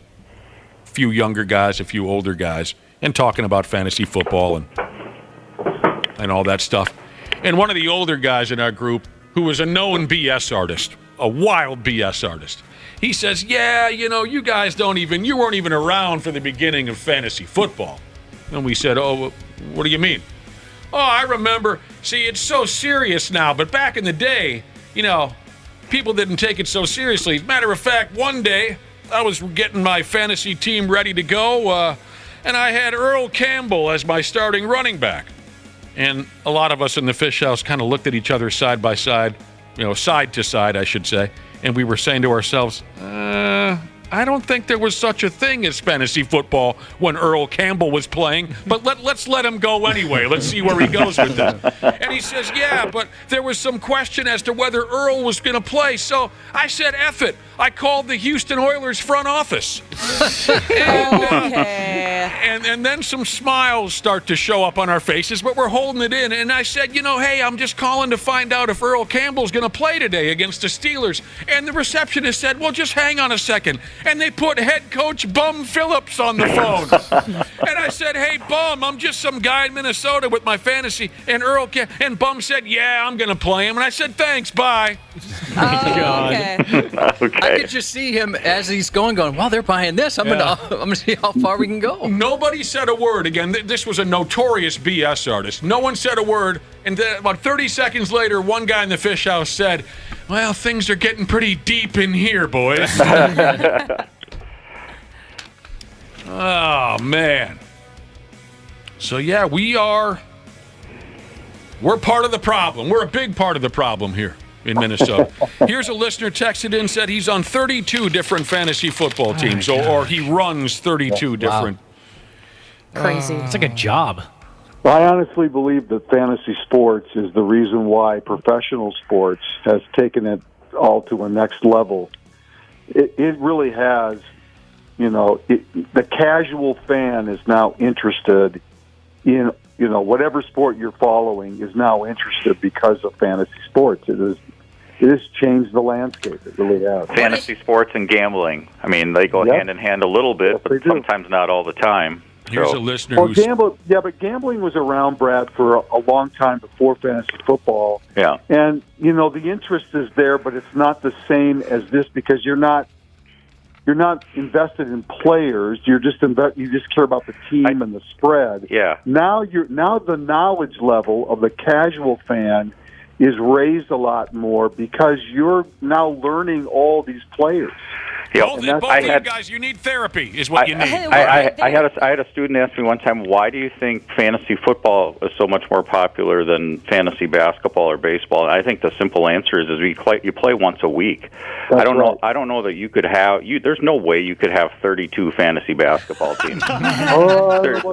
There's no, I mean, or you know what I mean? It's easier to keep track of if you're going to have that amount of teams and dive into it like that. You could have 32 fantasy basketball or hockey teams, but you're not going to have a job or a significant other. Right.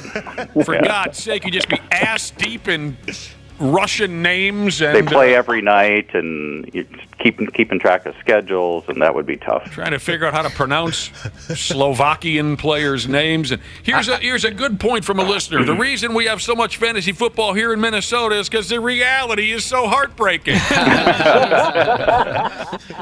Brad and Randy, you guys are definitely onto something, though, about it getting regular fans more invested in the game. I started playing fantasy football like 4 or 5 years ago, and before that, I just knew like some of the Vikings players. I knew the Vikings team. That was it. I never thought I would know who, the players I know now. Like when you guys mention a name or something, I'm like, oh, hey, I actually know something about that guy because of fantasy football. You're starting them this weekend or something. Yeah. Right. I was just looking up a list of some of the more odd fantasy sports you can play. This is news to me. I apologize if this is common knowledge. There's fantasy NASCAR. Mm-hmm. What? Yes. Fantasy, Oh, yeah. Oh, yeah. Fantasy F1. Yeah, fantasy F1, you can bet on who's going to get the fastest lap and all these podium finishes and that's stuff. cool. If it's a sport, there's probably a fantasy league for it somewhere. Sure. Fantasy League of Legends, the video game. What? Yeah. How does Josh, during COVID, when all the professional sports were shut down during COVID, those what you just talked about, those esports, game sports, those you could do daily fantasy on. Mm-hmm. Because I was in a very large fantasy golf league for about 3 years. Yep. A while back, there was, I think, a guy in Montana run it. A friend of a friend ran it, and there was about 200 of us in it. There is fantasy sports. There's gambling. There's fantasy leagues and gambling on every sport. Oh, hell, I'll come clean. I lost $3,500 on last year's Puppy Bowl. Is there any cool ones, Josh, on there, like Slippery Stairs? Can you fantasy sports for those? This is just a handful of them from Golf Digest. They put out an article. And there's some that seem obvious. For some reason, they put WNBA on here. I mean, that seems obvious. You can do fantasy reality TV shows. Are you serious? No way. Who's going to break up? Who's going to stay together? I've done Fantasy Survivor a number of years. Fun. That sounds awesome. I like how Ashley brought up the Slippery Stairs. Ashley, tell me something. How am I supposed to make a bet if my pants are around my ankles? That is the hottest fake sport in the world. That sounds like you lost the bet. Everybody's covered in KY, and it just, I can't stand it. Have to touch myself. Okay, I got a question. He's forced to. If Randy, you're in 32 football leagues.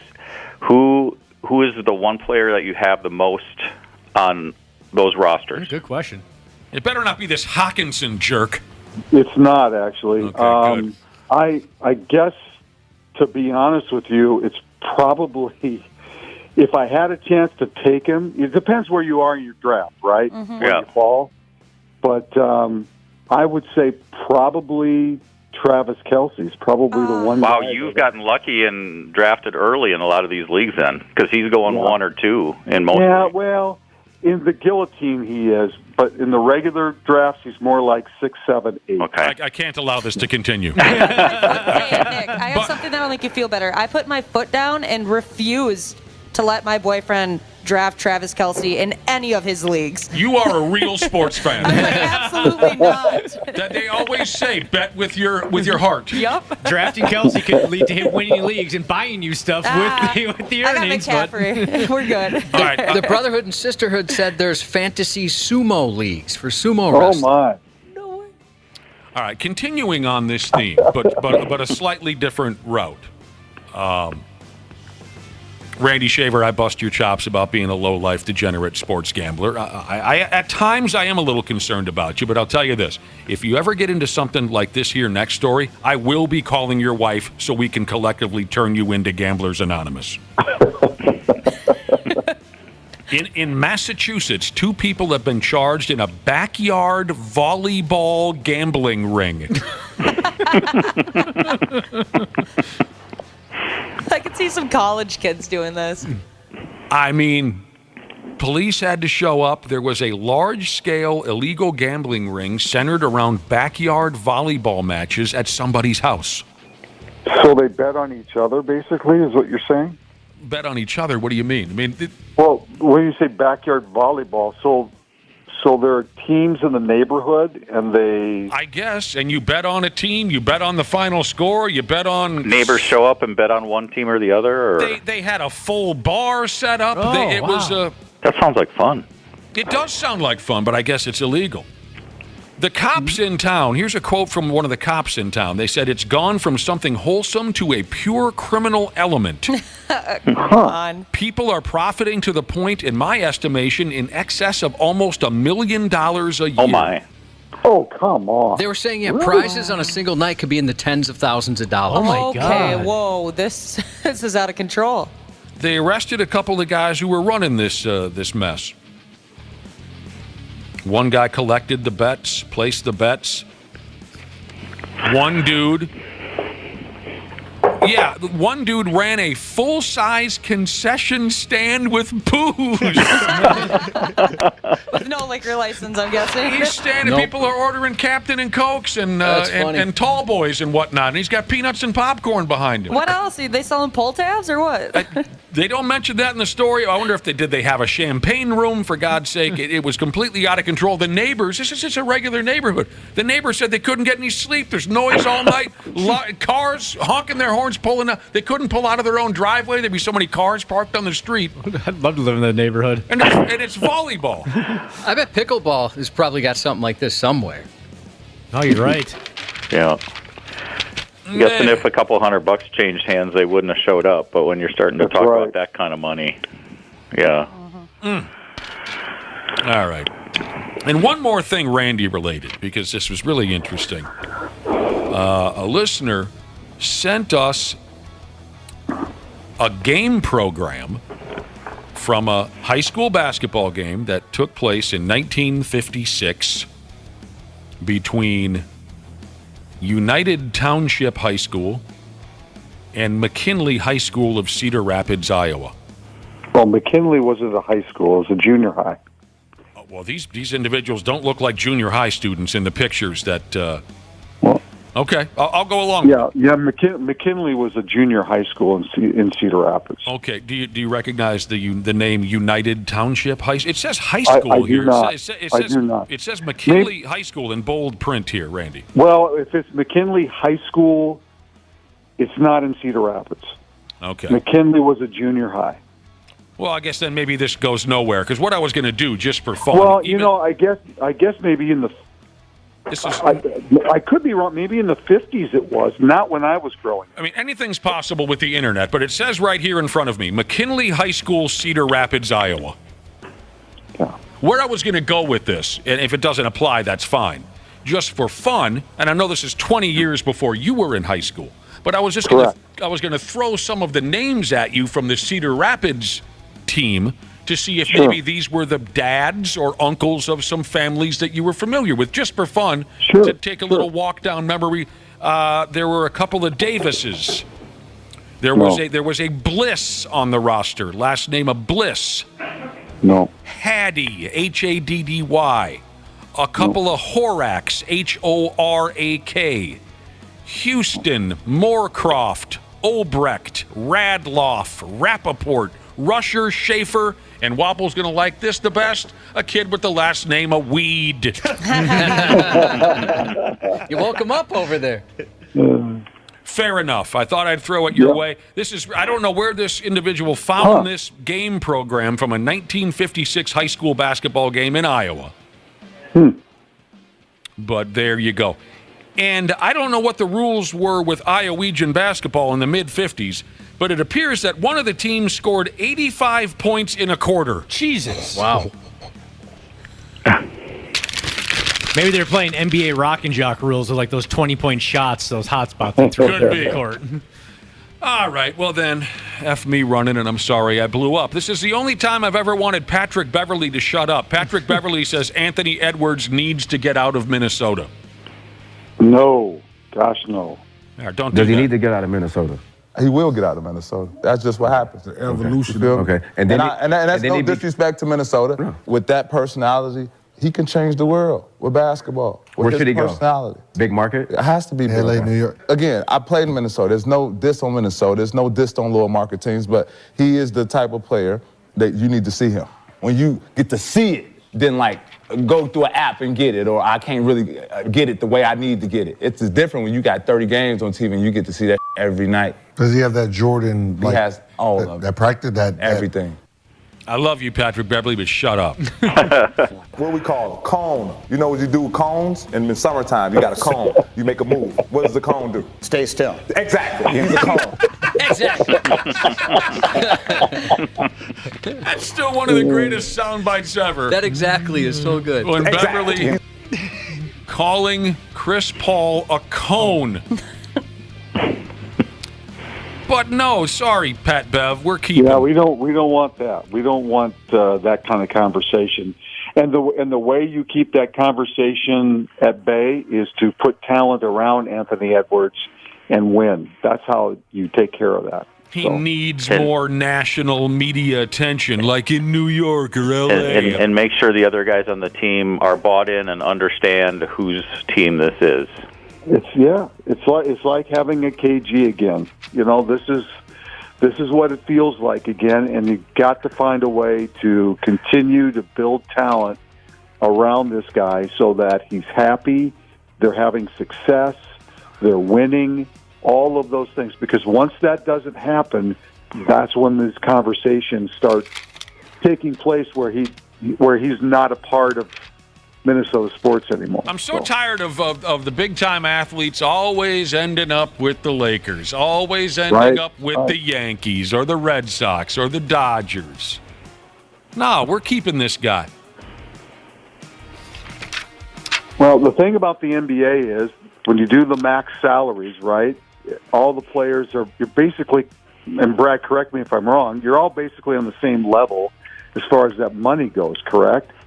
So the difference is the endorsement potentials when you're in a Los Angeles or New York as opposed to here. I think that's the only differentiator is that there's something called a supermax, which when you sign the max agreement, I won't dig too deep into this, but if you get named to like the first or second team All NBA, then there's an automatic, what they call accelerator, where you can actually earn more money. And so the chances of you making the first or second team NBA are greater if you're in a bigger market. You can argue that, I guess. But sure. Yeah. You know what's going to be funny is you heard it here first. Pat Bev is going to play another season of basketball for the Timberwolves one of these next couple of years.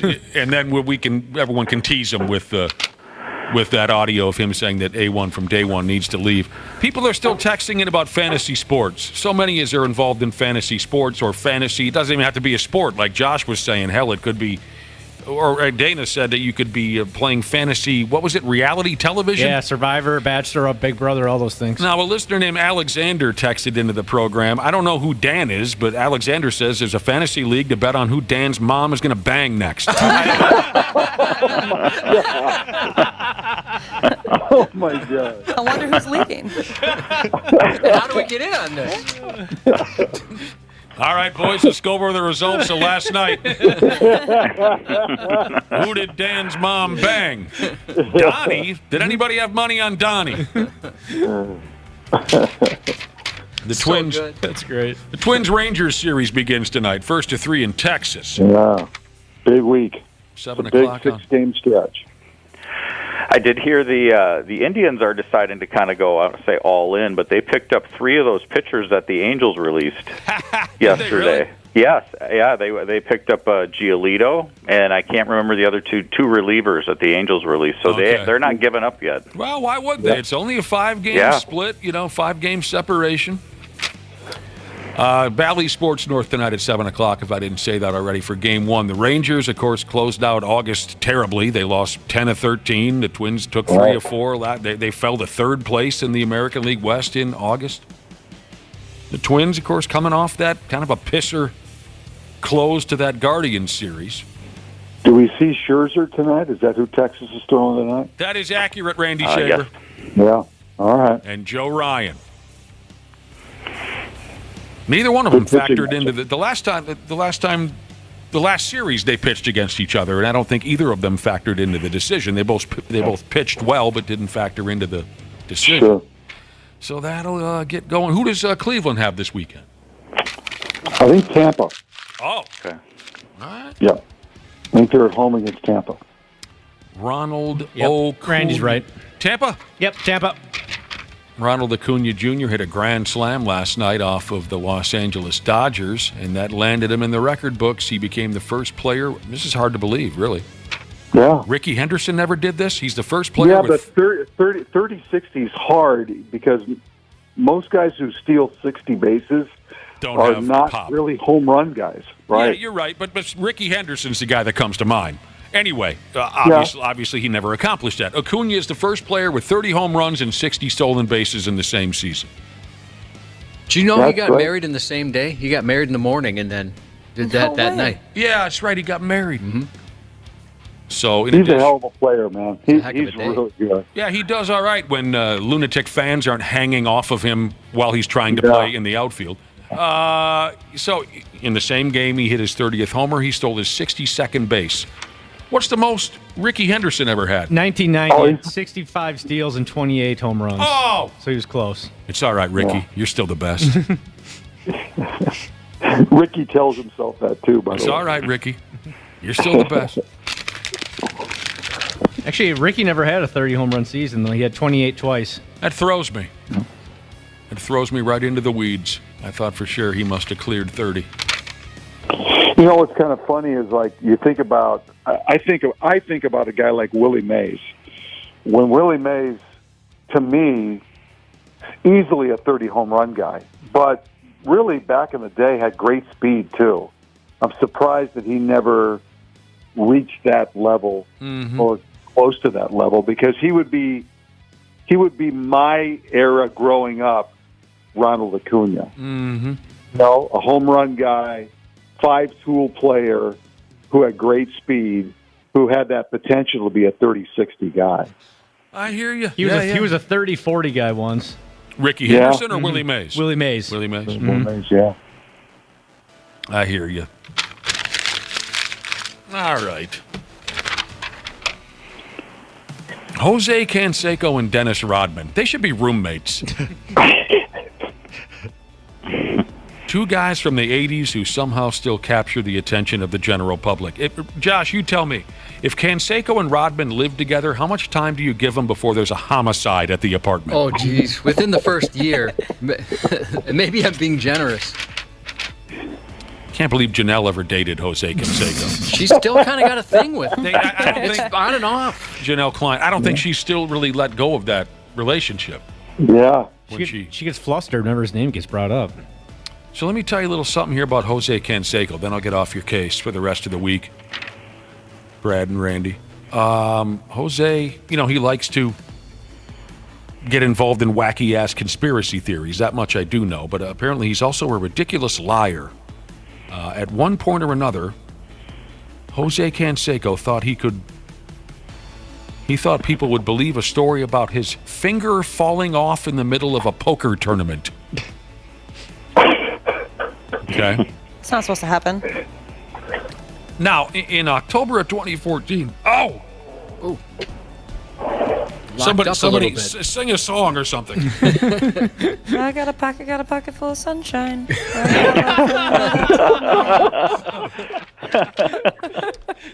That made my day. Yeah, that was great. Josh knows this. Once in a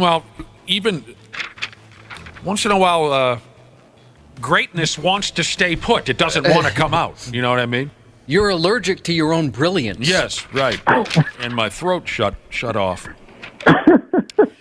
In October of 2014, Jose Canseco was rushed into surgery after shooting off the tip of his middle finger. He shot off the tip of his middle finger on his left hand while he was cleaning a handgun that he'd forgotten was loaded.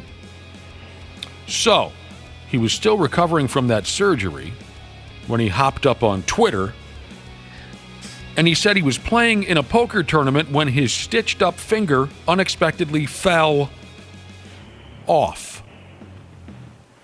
That's the story he went with. A few days later, on Twitter, he said he was planning to sell the severed tip of his finger on eBay. I know someone that would buy that. Janelle? Oh, gee.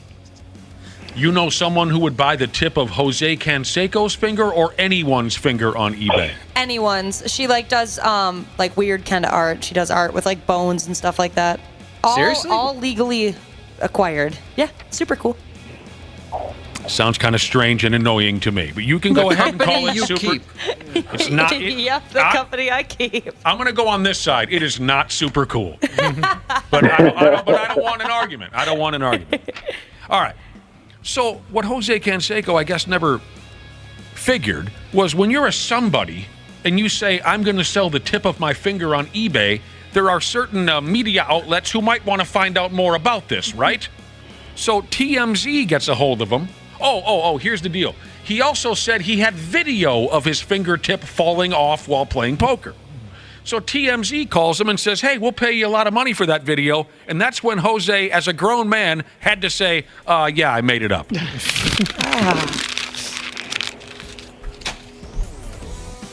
I'm sure that's not the first time that he lied to people. Yeah, I don't. What are you going to do with these guys? And recently, Rodman not only had his girlfriend's face tattooed to his own face, but also had his girlfriend's face tattooed to one of his ass cheeks. Yeah, why did he need to double up? Because he's out of his mind. She owns the front and the back. So you can see his girlfriend coming and going. Oil spill Jesus asked me a question. Who's more of a liar, Canseco or Hulk Hogan? That's a good question. Wow. I mean, and I'm not basing this off of multiple Hulk Hogan lies. I don't know. But, you have to remember, we covered this not this long ago. Hulk Hogan did try to convince people that he was in Metallica. Do you remember that? Yeah. No way. Yeah. Like, he genuinely tried to? Yeah. Yep. And like you were saying about Canseco, these things are easily disproven. Yeah. Yes. Who, Metallica? Yeah, I was in that band. And Metallica was like, nah, you weren't. Lars Ulrich said, I have no idea what he's talking about. I mean, too many chair shots, Cubby? Yeah, it's got to be something like that. All right, you guys. Choked out too many times. Randy Shaver and Brad Ryder have a great Labor Day weekend. Yeah, you guys too. We will not talk to you again until Wednesday. Sounds good. We're taking a couple of days off. We hope you enjoy whatever time off you have, and thanks for all your help. All right. See you later, boys. And we got something or another left here before we're off on that Labor Day weekend. We'll be back here in a few minutes on the Half-Assed Morning Show. There's a douchiness to them. The 93X Half-Assed Morning Show.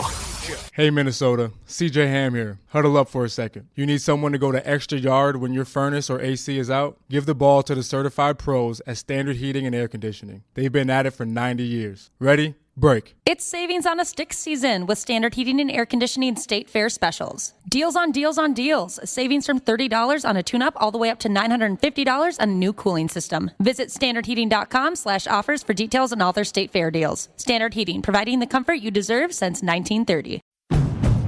Set summer in motion with the most adventurous Honda vehicles yet, like the Passport and Pilot Trail Sport, and the Ridgeline, built for better off-road performance and engineered for more adventure.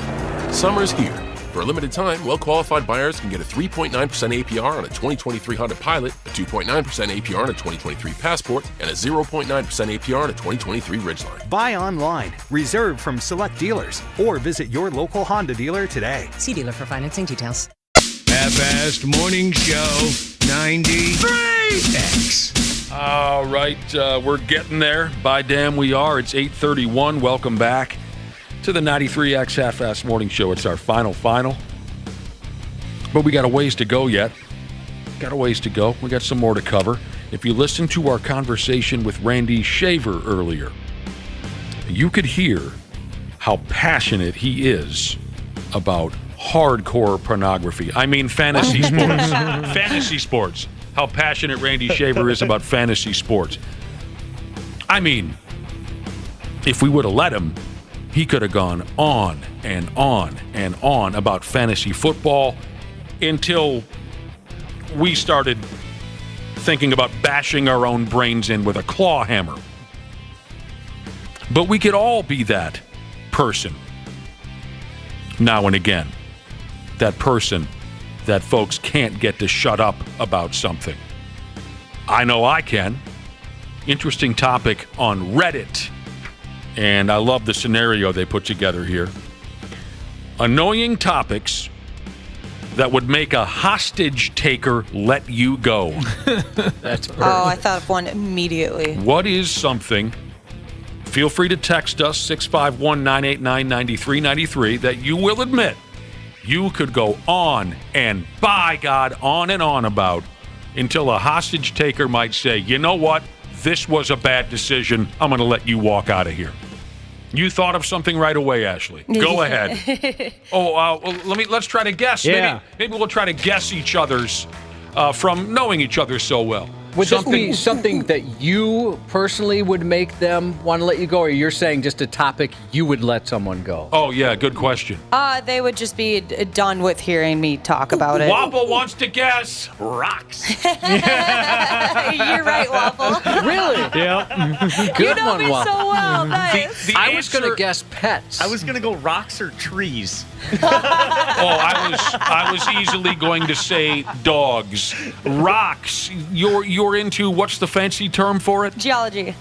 Well, I've never heard you talk about that, with the exception of a couple times on air. Are you saying when you guys are off air, Wapple, she talks a lot about geology? No, whenever we bring up rocks, she just gets really giddy. Whenever we bring up rocks? Yeah, like we'll have a story about a rock or something. She'll want to know the details about the rock. She'll start bouncing in her chair. Her face will kind of light up.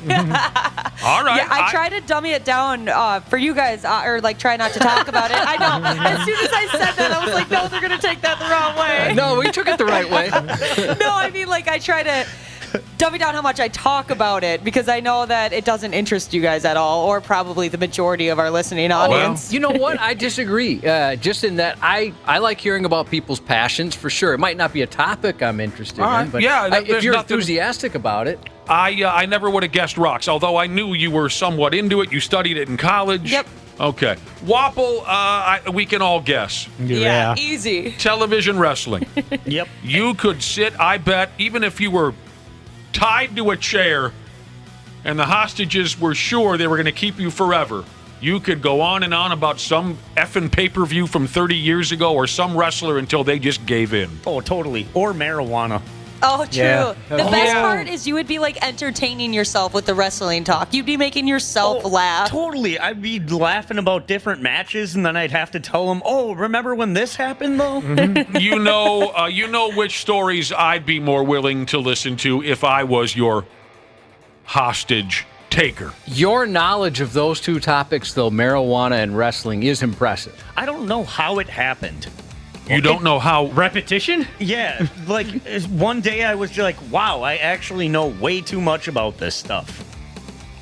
Well, I mean, you just watch a lot of wrestling and you smoke and study a lot about marijuana. It's not that tough to figure out how that happened. I thought it was funny when I didn't even know. I knew there was different names of strains, but I thought they just kind of named them. There's minor differences, and you're like, oh, no. And then you talked about all the different components, and this one makes you feel this way. This one makes you feel that way. I had no idea you were so knowledgeable. I thought that was just like everyday knowledge to people. That Maybe it is, but it was news to For me. some it is. I mean, you're not the only one.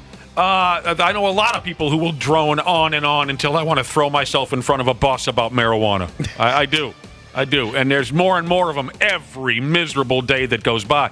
Dana, is it easy to guess yours? Would it be video games? Yeah, I mean, you could take your pick. Fast and Furious, video games, soccer. Just a lot of nerd stuff right there. You know? You hide the soccer thing around here. I don't hear you talking soccer too That's much. because he knows we all hate it. Yeah, I know. It's you kind of know your audience a little bit, you know. So when him and the boss get going, though. Yeah, I have seen that. The boss and I will get going, whenever we see each other. But other than that, I don't bring up the soccer stuff too much. But yeah, so it'd be one of those three, I think. Classic Nintendo games, vintage video games, and what they sell for and resell for. And the history of them and why, like, Super Mario Brothers 2 is different in Japan than it is here in the United States. And all that kind of stuff. They'd be like, there's the door, man. Just get the hell out of here. Now, let's swing over to Josh. And Ooh, that's hard. this could be interesting because, I got it. Admittedly, sometimes when you get talking, you can't stop. That's true. And also, on the subject of, if you were taken hostage, what is it that you might go on and on and on and on and on about until the hostage takers just say, no thanks on this one? So once you get talking, sometimes you can't stop. And also, the reason why this one might be difficult to figure out, you are very knowledgeable about many things. You can talk about technology. You can talk about music. You can talk, you could go on, you know a lot about, so I'm trying to guess what you would say the subject matter would be that would drive these hostage takers crazy. Well, I can tell you the one that I'm self-conscious about is one that I just don't really talk about too much because I'm afraid it's going to annoy other people. You know cars, you know finances, you know money. There's a lot of things. You've taught me about real estate and this and that. So there's one that you're kind of ashamed of? No, I'm not ashamed of it at all. It's one I'd love to talk more about, but I'm worried it would annoy other people. Okay. I think I know what it is. Go ahead. Is it stuff to do with audio? Yeah, that's my guess. That was my guess, too. Or audio editing. I would love to talk that with somebody. I know better than to do that because it would really bore. Like with my wife, I've noticed, okay, I don't even need to bring this up. I worry that if I talk too much about, like, my kids, it's going to annoy people. Oh, that's a good one. And so I'm very selective on the stories that I'll bring up.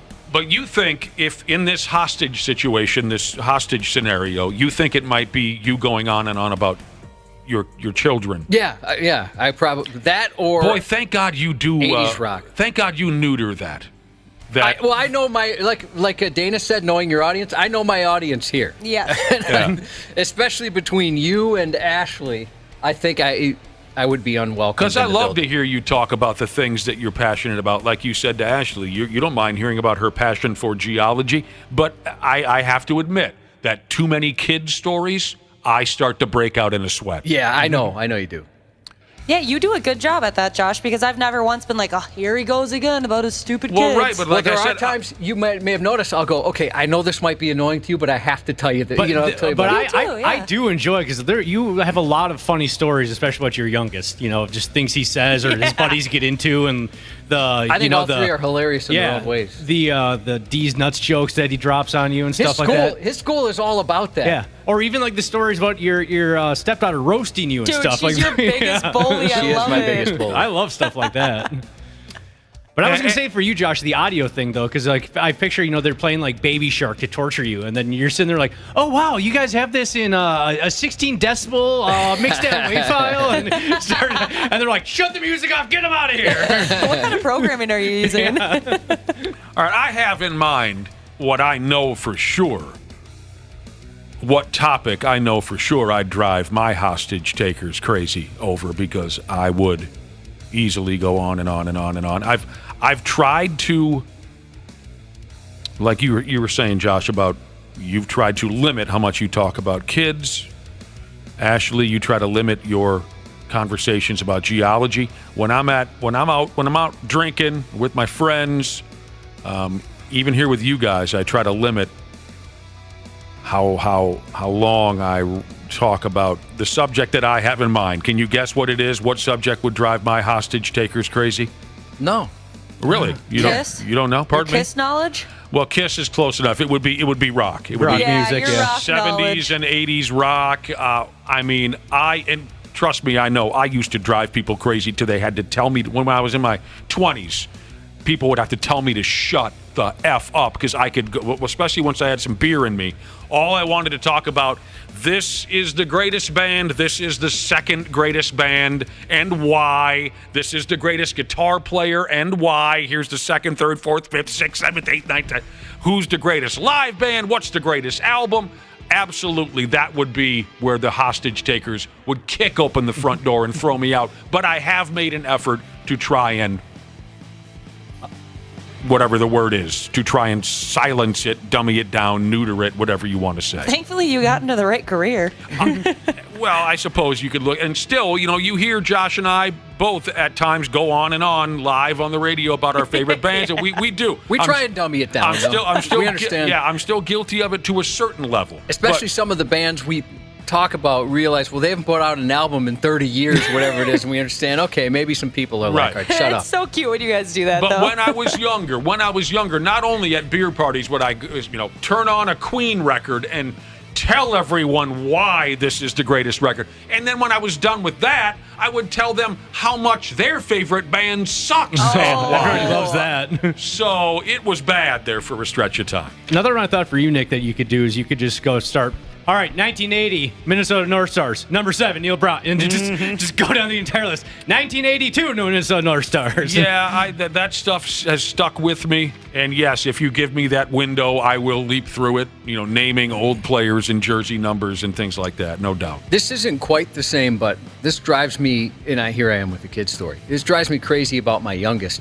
He does this all the time, and he's really into sports. And so he'll say stuff like, what's your all-time, who's your 5 favorite tight ends? Okay. Or else he'll say, all right, so we're going to do like a mock draft. Who's your number 2 or 1, 2, and 3 wide receivers? He does it. Everything's a ranking. Yeah. And after a while, I'm like, I have no idea. I don't know. They're all, who do you think's better at this? Who's better at that? Who's better at yards? I'm like, I don't know. I have no clue. They're all good. They're all professionals for a reason. So back to this original article from Reddit that got us talking about this subject. Annoying topics that would make a hostage taker let you go. Here are some other takes from folks on Reddit. Topics that you could go on and on about that would get you out of a hostage situation and fast. Well, if I was a hostage taker, if somebody wanted to talk politics, I'd just loosen up the duct tape and then send them on their way. Yep, they'd be good. That's the perfect answer. That should be number one. That would be number one in my book, too. If you start saying a word about the Democrats or the Republicans or the liberals, you will be a free man. I am so freaking sick of the overly political douchebags that's a perfect answer, Josh. Okay, here's what folks were saying on Reddit. I would talk about my cat until they cracked and let me go. Some people love talking about their pets, don't they, Ashley? Yeah, I love talking about my You dogs. try to limit that, don't you? Very, very much. Yes. I could talk about them all day. Twilight. Oh, that used to be a huge thing, yeah. Yeah, I haven't heard about that in a while. People were pretty obsessed with Twilight. Is that the movie? Team Edward. Book, and yeah, same. Team Edward. Being vegan. Oh, vegans do love talking about that. Being vegan. Oh, yeah. And the that benefits of it and why you should start doing it. I think that's the difference, right? Like, I mean, Nick, you joke about your favorite band sucks compared to this band, but you say that about so many bands, So it's like, it's obvious you're kidding, but when people mean it, actually, that kind of thing, that's, I think, where it's like, all right, I can't listen to this anymore. It's just sharing their passion and you're learning something. Josh, you know a thing or two about this. This next individual on Reddit They say this is the topic that they would bring up to get the hostage takers to let them go. All the reasons why Captain Catherine Janeway was clearly and obviously the best Star Trek captain, and it's not even a close contest. You watch Star Trek. Yeah, I never watched much of Voyager, though, so I'd have to rewatch that. Okay. Knitting. I would go on and on about knitting. Boring. Everyone has their passion, Ashley. Well, you I wish I Wait a could minute. knit, actually. I wish I could, knit a scarf or something. It looks really hard. Wait a minute, and geology is exciting? No, it's not. It's not Geology exciting. rocks. Okay, I'm sorry. Nice, thanks. I think that with knitting, though, if somebody's passionate about it, you might learn something that you had no idea. That's true. I could learn a thing or two. There might be something cool about it. This individual says, in order for the hostage takers to let me go, first, I'd start in about my unique and quirky D&D character designs. That's a game that I've never played, but it seems right up my alley. Yeah. The Real Housewives. Oh. I'd be into that conversation. Do you watch that show? Or which one? There's so many of them now. I've seen enough episodes of all of them that I could tell what they're talking about, but the drama that's involved, oh yeah, I love talking about that. I would start with the hostages by telling them that I've been trying to reach them about their car's extended warranty. That's funny. I got you now. I just got one of those the other day. I would talk about Harry Potter and my obsession with Harry Potter to get the hostages to let me go. Oh, it's back to Hogwarts Day today, I'm pretty sure. Or it was yesterday. Back to Hogwarts? Yeah, I'm not exactly sure what the date. It might be when they start school in the actual movies, but yeah, they have a train station or a train today. that leaves, and yeah, it's super cool. Now this individual, talking about, what topic would force the hostages to let you go. They even start to go on and on, so you can almost put yourself in the shoes of the hostage. This individual says, bidets.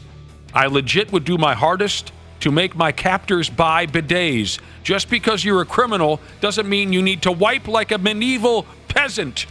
Wiping is not dignified. You are essentially rejecting human dignity when you don't use a bidet. Yeah, my boyfriend would probably pull that move on his captures because he has a bidet, and if you ask him about it, he will not shut up. Yeah. He loves that bidet. He's a really proud bidet guy?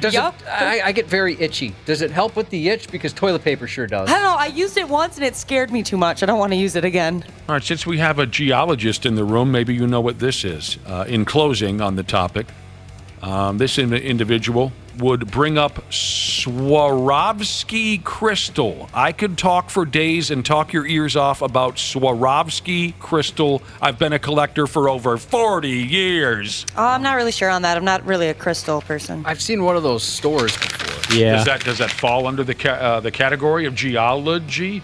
Yeah, I think that's more. Isn't that more the people that have crystals? Oh, geez, excuse me, because of energy and all that. Oh, I don't know. I thought it was more just decoration. I thought don't know. Figurines and jewelry, that kind of thing. Maybe. I don't know. On liver number 2, Jesus says, all right, what do you want to know about the Amazing Race? I love that. We could all be that person. The 93X Half-Assed Morning Show. All right, of course, we're going to make time to make a new friend here on the program before we go. And we'll be making a new friend from our armed forces. So, we can be dicks and fall back on them to step up and defend us. Every Friday, we've been meeting these folks, thanks to Bud Light and Anheuser-Busch for hooking this up. And a donation is made in their name to Folds of Honor. Here's today's guest, and this guy is very popular. I'll explain that in a minute or two. Retired National Guard Sergeant First Class Rich Lane. Welcome to the Half-Assed Morning Show, Rich. Thank you, guys. What's going on, man? Not a whole lot. How about you guys? Well, we're getting ready to wrap up a Friday broadcast and go over to the State Fair. Are you going to be wandering around the State Fair today, Rich? More than likely not. I don't do big crowds that well. No, I hear you. Yeah, not all of us are crazy about this trip to the fair. Well, it's wonderful to meet you. Where are you from, Rich? Originally from Austin, Minnesota. Ah, from Austin down there. Randy Shaver. You and Randy Shaver could have a conversation. He used to... That's where he started, right? Yeah, he started in television news down in that general area, sure. Now, do you realize how popular you are, Rich? No, I really don't. I do got a lot of people that I do associate with, and as time goes on, you realize all the people you've touched throughout your life, and it humbles me. Well, there's no doubt you've done some touching. You really honestly have. I mean, yours in a wholesome way. Of course. In a wholesome way. I mean, here's the thing. Listeners can go to 93x.com and nominate an active service member, active duty, or veteran, and nominate them like, hey, talk to this person or that person. They deserve some recognition. And we've gotten many, many, many requests. But I think, Rich, you're the first to where we got 6 different people emailing our radio station to try to get you on the air so we could get to know you. Wow, that's incredible. Mm-hmm. I'm humbled. Mm-hmm. On the flip side, so I come from a big military family, Rich, and they have been nominated 0 times. Not one of them, and there's quite a few of them. Not one has been nominated. Now, it could be a fact they don't listen to the show. Maybe that's part of it, but I think it's just their character. Well, but you work here. You could jump up to the front of the line and get one of your family members on. Okay, let me ask you. You've met many of them. Yes. Would you recommend that I nominate any of them? I want nothing to do with them. But here's the thing, Chris. Rich, real quick. You had 6 different people, including your wife, Janelle, nominate you. A friend of yours named Chris, a friend named Jason, Kendrick, Anthony, and Matt. So you didn't know that all these people were jumping in and trying to get you on air? No, not until I got the text message from Dana. Oh, that's great. That's great. If you don't mind, I'm going to read your nomination story. I believe this is the words of your wife, Janelle. How long have you and Janelle been involved and married? 15 years.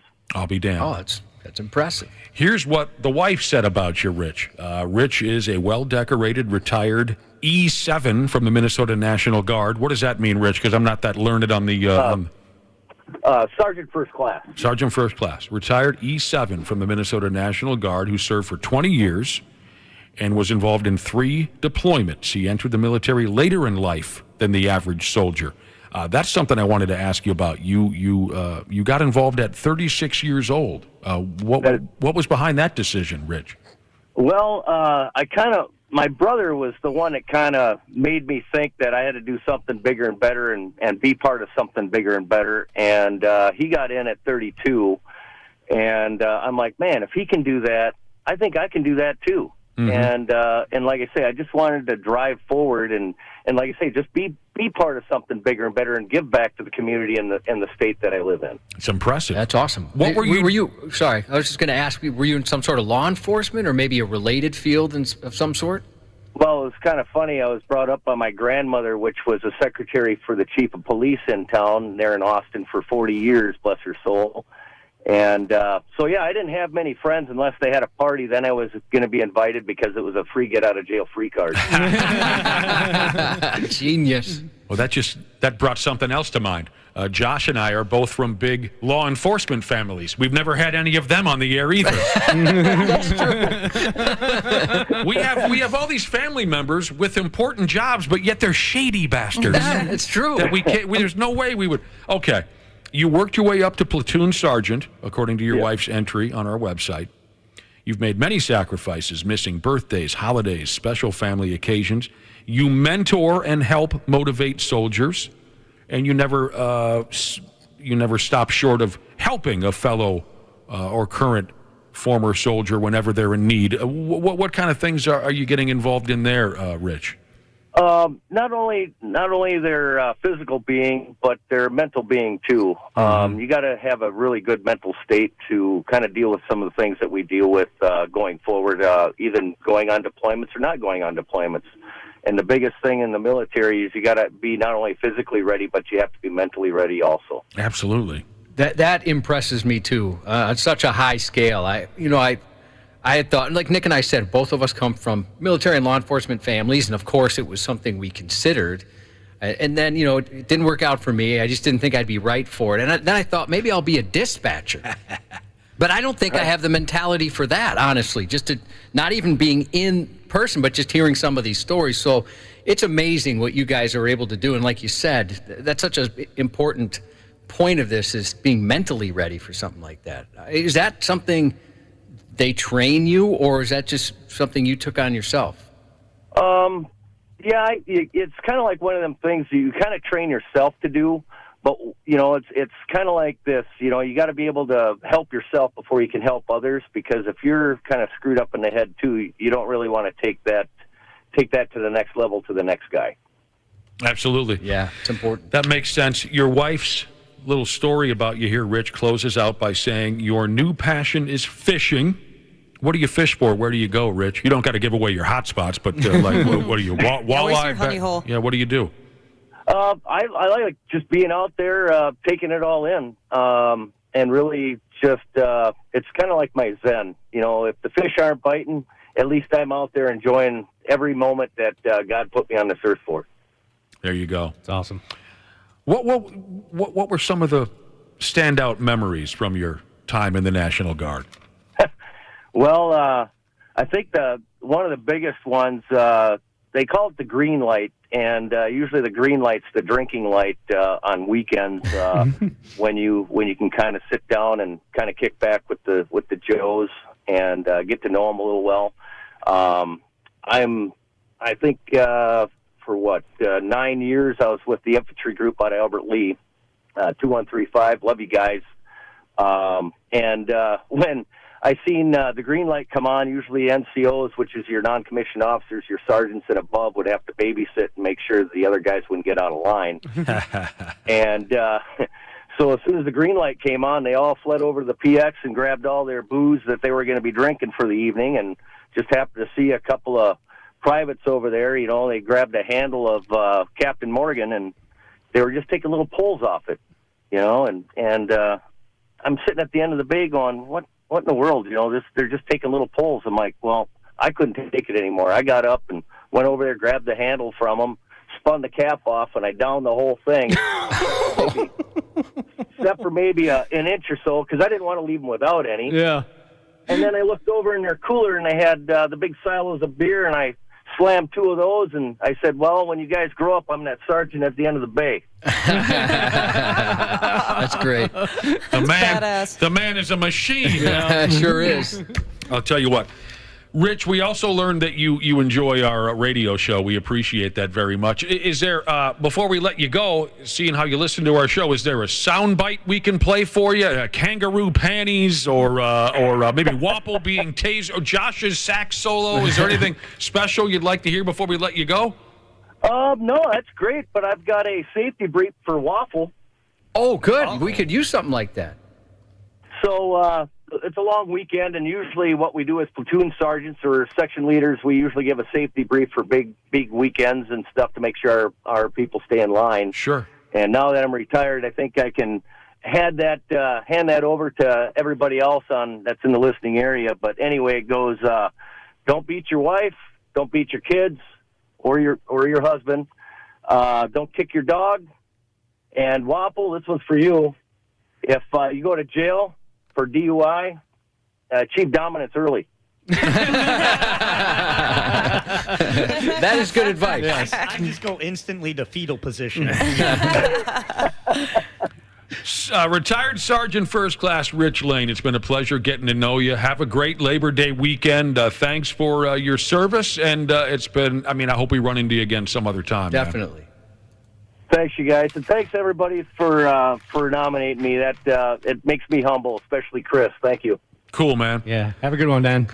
Thanks, guys. If you have a deserving veteran or active duty service member you'd like us to highlight, tell us about them at 93x.com. And once again, thanks to Bud Light and Anheuser-Busch. Rich Lane, everybody. Congratulations to Throat Punch Ross. She's finally tying the knot with her best friend tomorrow after 7 years of dating. About damn time, Alex, she said. Congrats to you both. Natural Light Jesus sent in a very happy anniversary to his amazing wife, Becca. Thank you for a wonderful 20 years, he said. And congratulations to Redhead Metal Bending Jesus and his beautiful wife finally owning a house. The 93X Half-Assed Morning Show. 93X. The 93X Half-Ass Morning Show podcast is sponsored by Standard Heating and Air Conditioning. New episodes drop each weekday. If your podcast platform has ratings, go ahead and give us 5 stars and maybe give our enemies 1. Thanks, and here's a word from our sponsor. It's savings on a stick season with Standard Heating and Air Conditioning State Fair specials. Savings from $30 on a tune-up all the way up to $950 on a new cooling system. Visit standardheating.com/offers for details on all their State Fair deals.